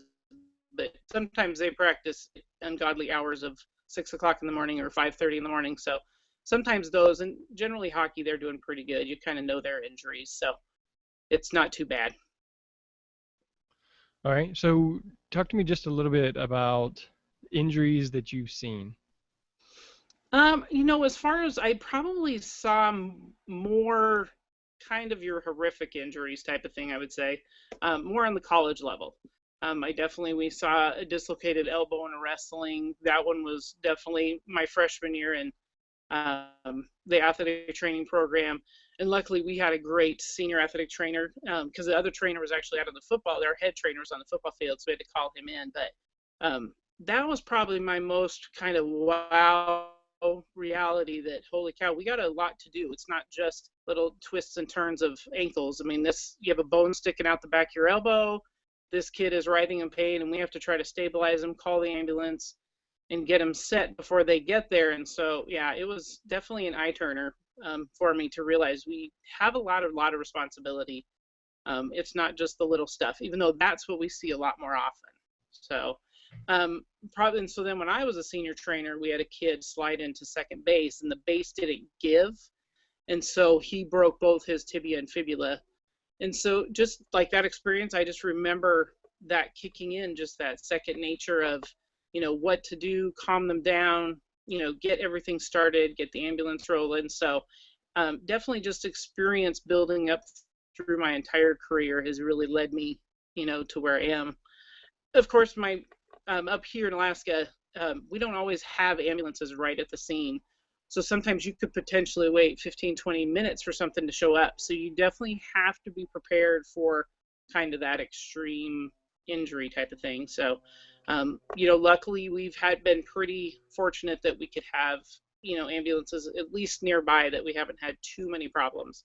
But there has been the occasional where you're kind of waiting it out, sweating a little bit, because there's nothing more you can do. They need to get there with potentially oxygen or fluids and IVs and stuff. And so I have thought about going back to school and getting kind of my paramedic so I could potentially do that, but that just adds more responsibility. And right now in my life, I'm kind of not quite there that I want to do that. So I'm kind of settling into where I am as an athletic trainer, and I really, really love it. So as far as injuries up here, I would have to say, football is probably our biggest, just because of some of the coaching and experience. You kind of get a lot of coaches that are just parent coaches, so you really have to do a lot of education early in the season about, concussions and just injuries in general, of just not picking a kid up by the pads and putting him on his feet and getting him to go again. So we've had to do a little bit of parent education at the beginning of the year, but it's definitely paying off year by year. We're just getting more and more people aware of different injuries and athletic trainers and the importance of those. Gotcha. All right. So, are there any injuries that you found are maybe unique to Alaska, to a place with, minus 60, minus 70-degree temperatures? Well, and I'm kind of referencing, we went up to Barrow, Alaska, to play our championship or quarterfinal game, and it was about 13 below zero, so it was pretty chilly. The kids came prepared knowing that they'd need to wear long sleeves and stuff, but there's a 25-mile-an-hour wind, and it literally, like you kind of described earlier, that football field is sitting about 100 yards, maybe 200 yards right off the Arctic Ocean. So the wind that is coming in is pretty intense. They put a row of buses right against the fence so that potentially, they could block some of that wind a little bit. But the kids just were not prepared for just being, just being warm enough and warmed up enough and ready to go. So the first half of the game was pretty rough for us. And then a lot of kids were saying they just couldn't hear because the wind was blowing in their helmets. And because I do a lot with hockey, I decided, well, heck, I'm just going to use my hockey tape, cover over those holes in the side of their helmets. And everybody, the second half of the game was just such a change. We definitely came back. We were able to communicate more. And the temperature kept dropping. I think by the time we finished the game, it was about 25 below and still had the same 25-mile-an-hour wind. So definitely you just kind of see a little bit different stuff, in that regards. For the most part, most of our other, because I don't do skiing and things, but I know that a lot of the trainers that have covered occasionally those regional ski events or state ski events, it's mainly cross country, and you're just kind of dealing with, definitely you can deal with some cold and things, but like I said, we don't do a ton with that as far as up here. They definitely have some motocross events that people do, but I am not sure the coverage that those get, like from a specific athletic trainer. I think they more have ambulance on site, because if someone's wrecking, it's definitely a lot more than just a piece of tape or something. So it's pretty big. All right. So, of course, I've got to ask because, like I said in the pictures, when you were up there with the football for the football games, did you ever see any polar bears? We did not see any polar bears. They had one of the pictures that they took that is on Google was from the day before our football game. And they had said that they have people up in stands that are around the fence, that it's around the football. They have big towers on the sides to watch for them. And they had to sound the bear alarm so that the bear would run away. And so it was pretty exciting the next morning. And then after the game, we went out and got pictures with some of the big, huge whale bones and ribs that they have standing up there, and some of the skulls and things from those bowhead whales. And literally when they say a whale is the size of a bus, it is exactly the size of a bus. They are a huge animal. So we saw the whale part, but we didn't get to see any polar bears. And even when I was there in the wintertime, they talked about seeing some like the week before, but we didn't see any when we were out on our bus tour at all. But it's an impressive place. There are literally no trees, and someone at one of the fish camps, which are way out north and on Point Barrow, which is literally right next to the ocean, where they go out to fish in the summers, they've set up some fake palm trees, and those are literally the only trees up in Barrow. Just some plastic trees? So yeah, there's some rubber trees that they put out, and they're there all winter.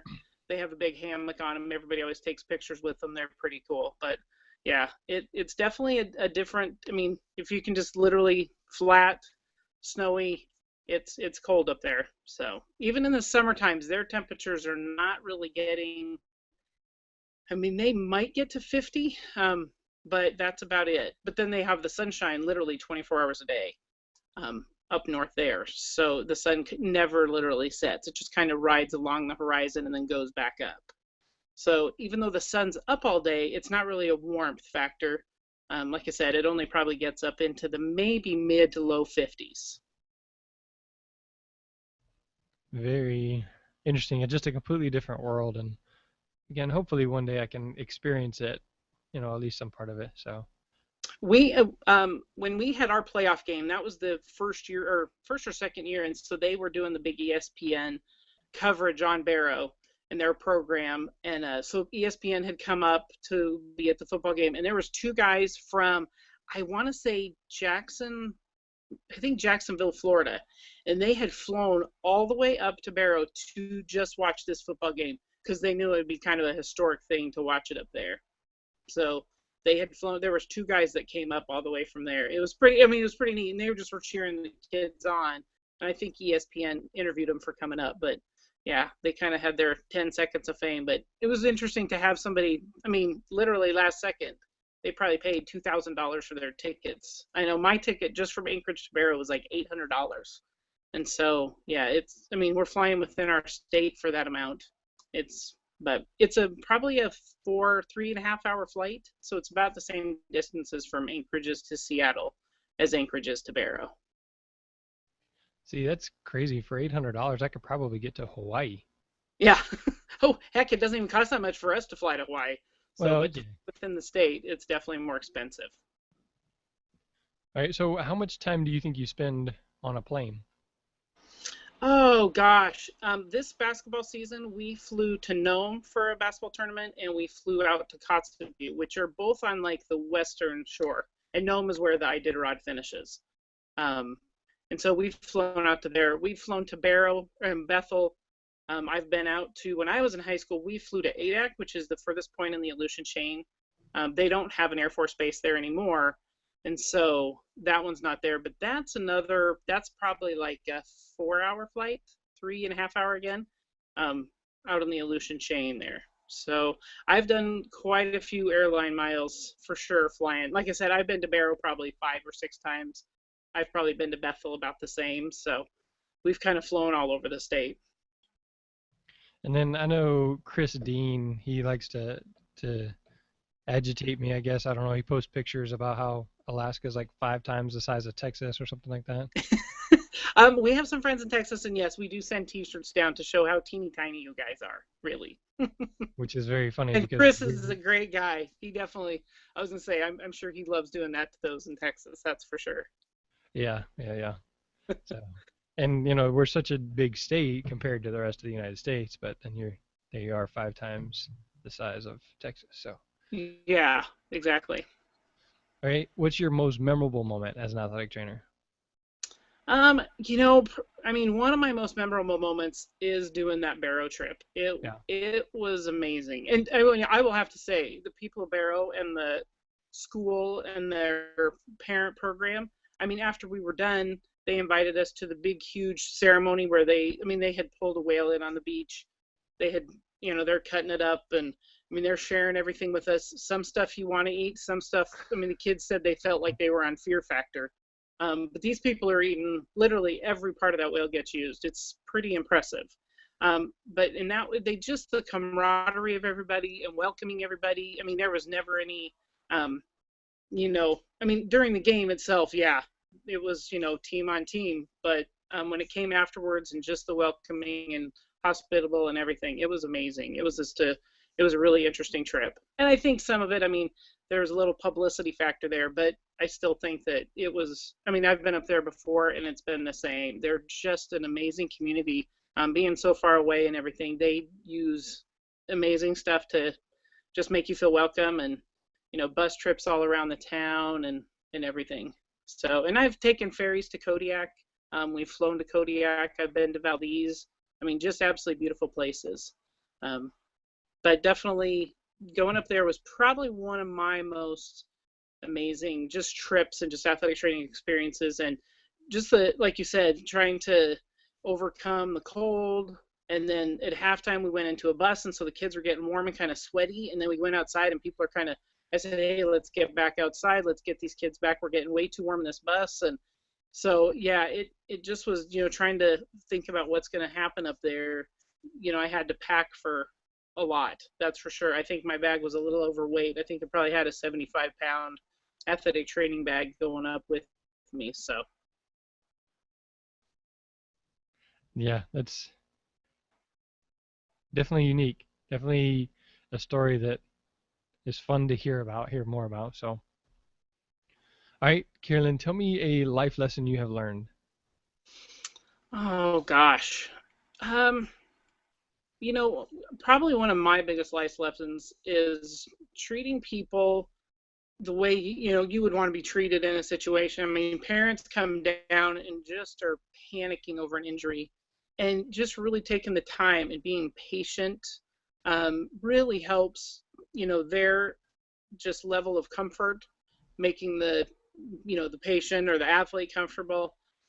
It definitely patience is probably one of my biggest things. Is just not trying to rush, trying to just relax, don't panic, don't get overexcited just because everybody in the situation is going to get overexcited. So it definitely, patience is probably one of my biggest things I've learned through this. Is don't rush, don't get panicked, don't just take your time, take your steps, do what you need to do, because it definitely, it's going to pay off in the end for this athlete recovery wise, if you can be positive. So in between patience and positive, definitely those two are probably my two life lessons that I've learned with athletic training. So, and also, you never know what's going to happen, and especially being up here in Alaska, you just never know.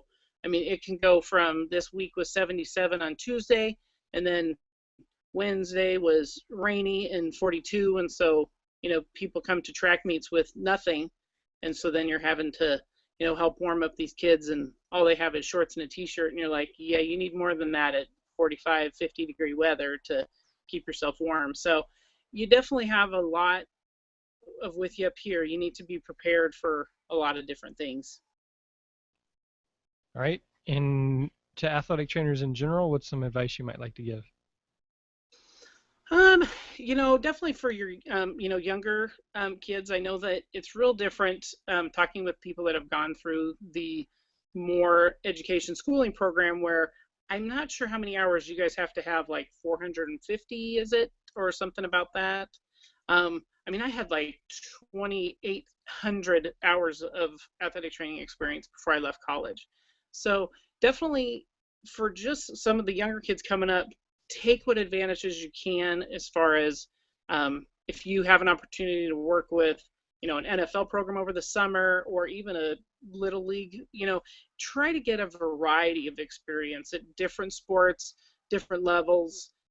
It'll definitely help you be that more well-rounded athlete, athletic trainer when it comes to just living, doing games and things. Because even though you're at a football game up here, I'm sure it's like that everywhere. You have a parent go down, or a coach has a heart attack, or something like that. So you're not just used to dealing with one type of athlete. Definitely get your well-rounded sports, definitely working with communication.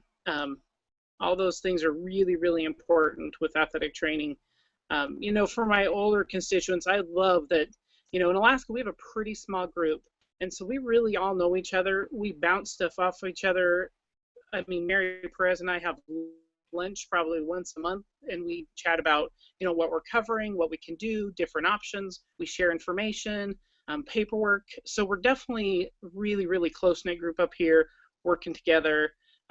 Definitely makes a huge difference if when you get into a situation, you can definitely, get with those groups that you can really help each other out. I mean, I know, being from Colorado, when I went to college, my organization was much larger. So you're definitely not having just that closeness. So if you can, the group around you, definitely get that communication. It makes just a world of difference.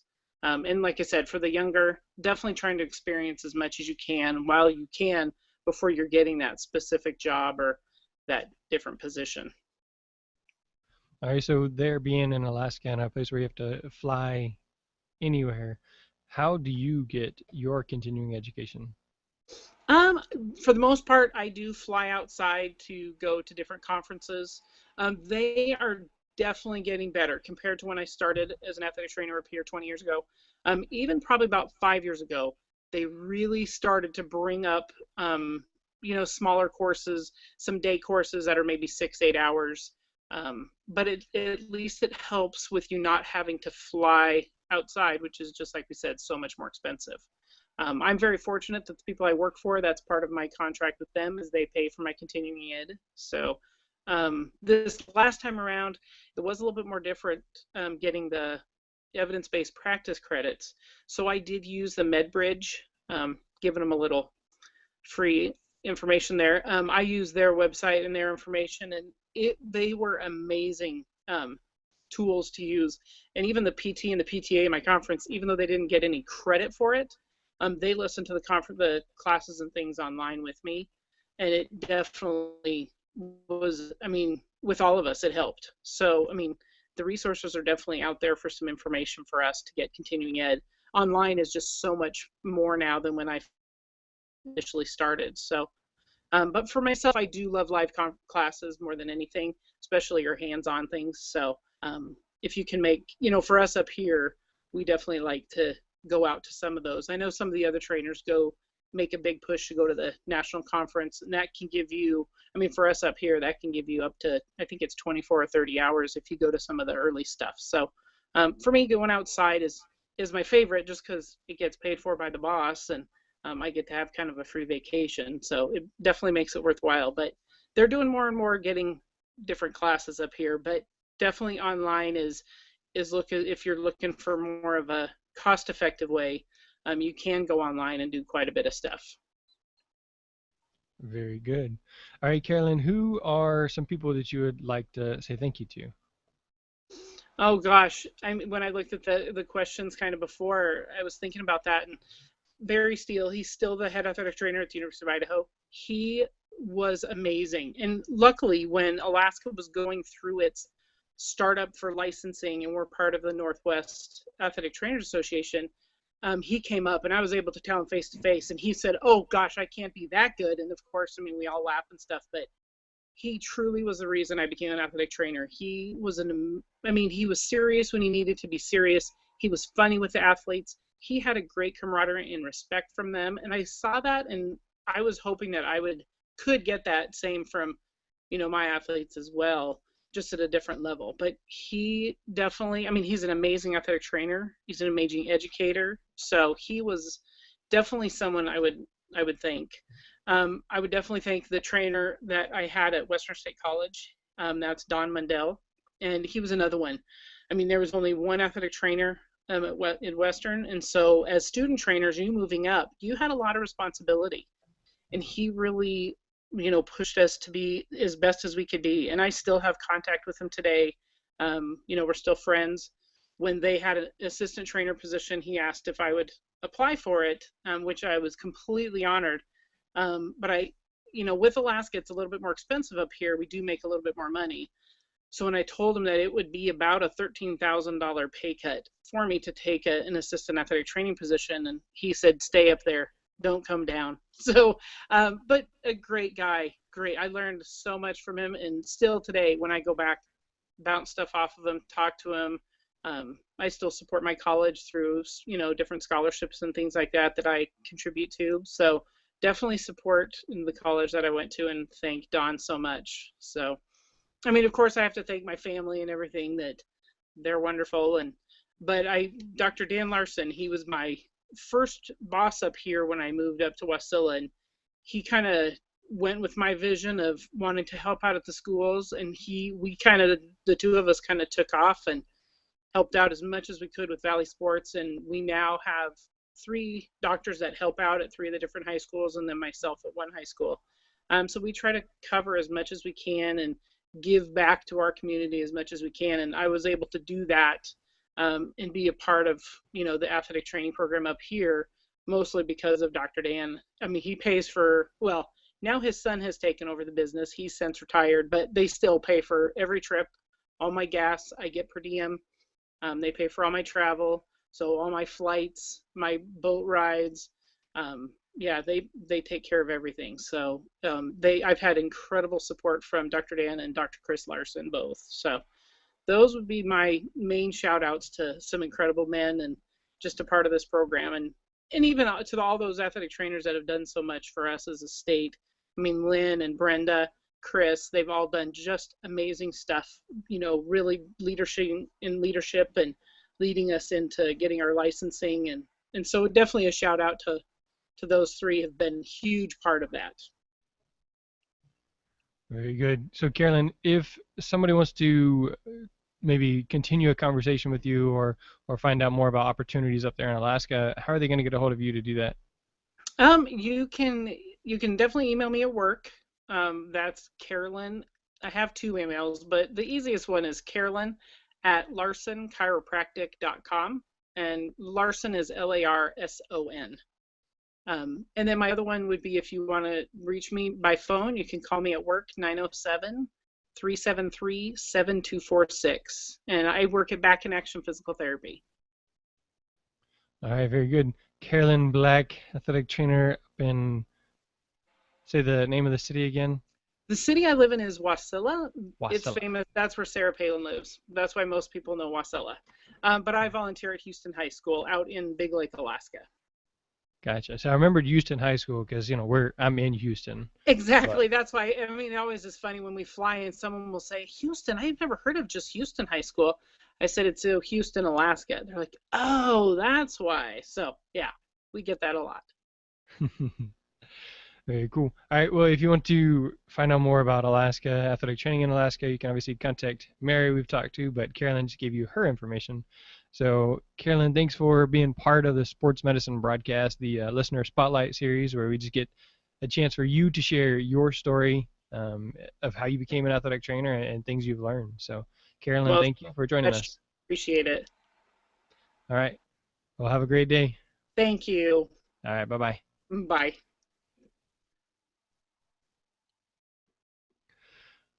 Diana, you good? You closed it? All right, guys. Well, thanks for being here. I don't know if Kat's still logged in. I think Carolyn's closing it out, but so. Thank you. Thank you. All right. Bye-bye. All right. All right, Kat. I'm going to close it out and get to work on editing some of this stuff. So.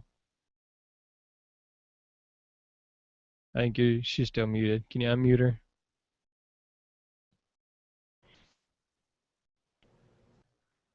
It's been acting weird. Kat, you're muted right now. Right there? Oh, there we go. Okay, I said make me look thin, young, and sound smart.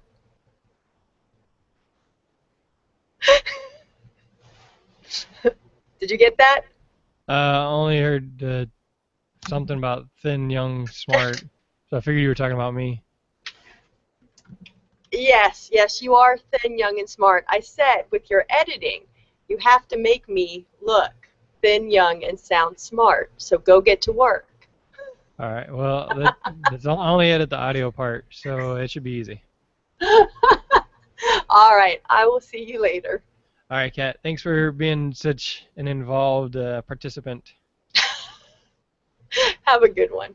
All right, you too. Bye. All right, so at the end, hit stop broadcast. I was sleeping.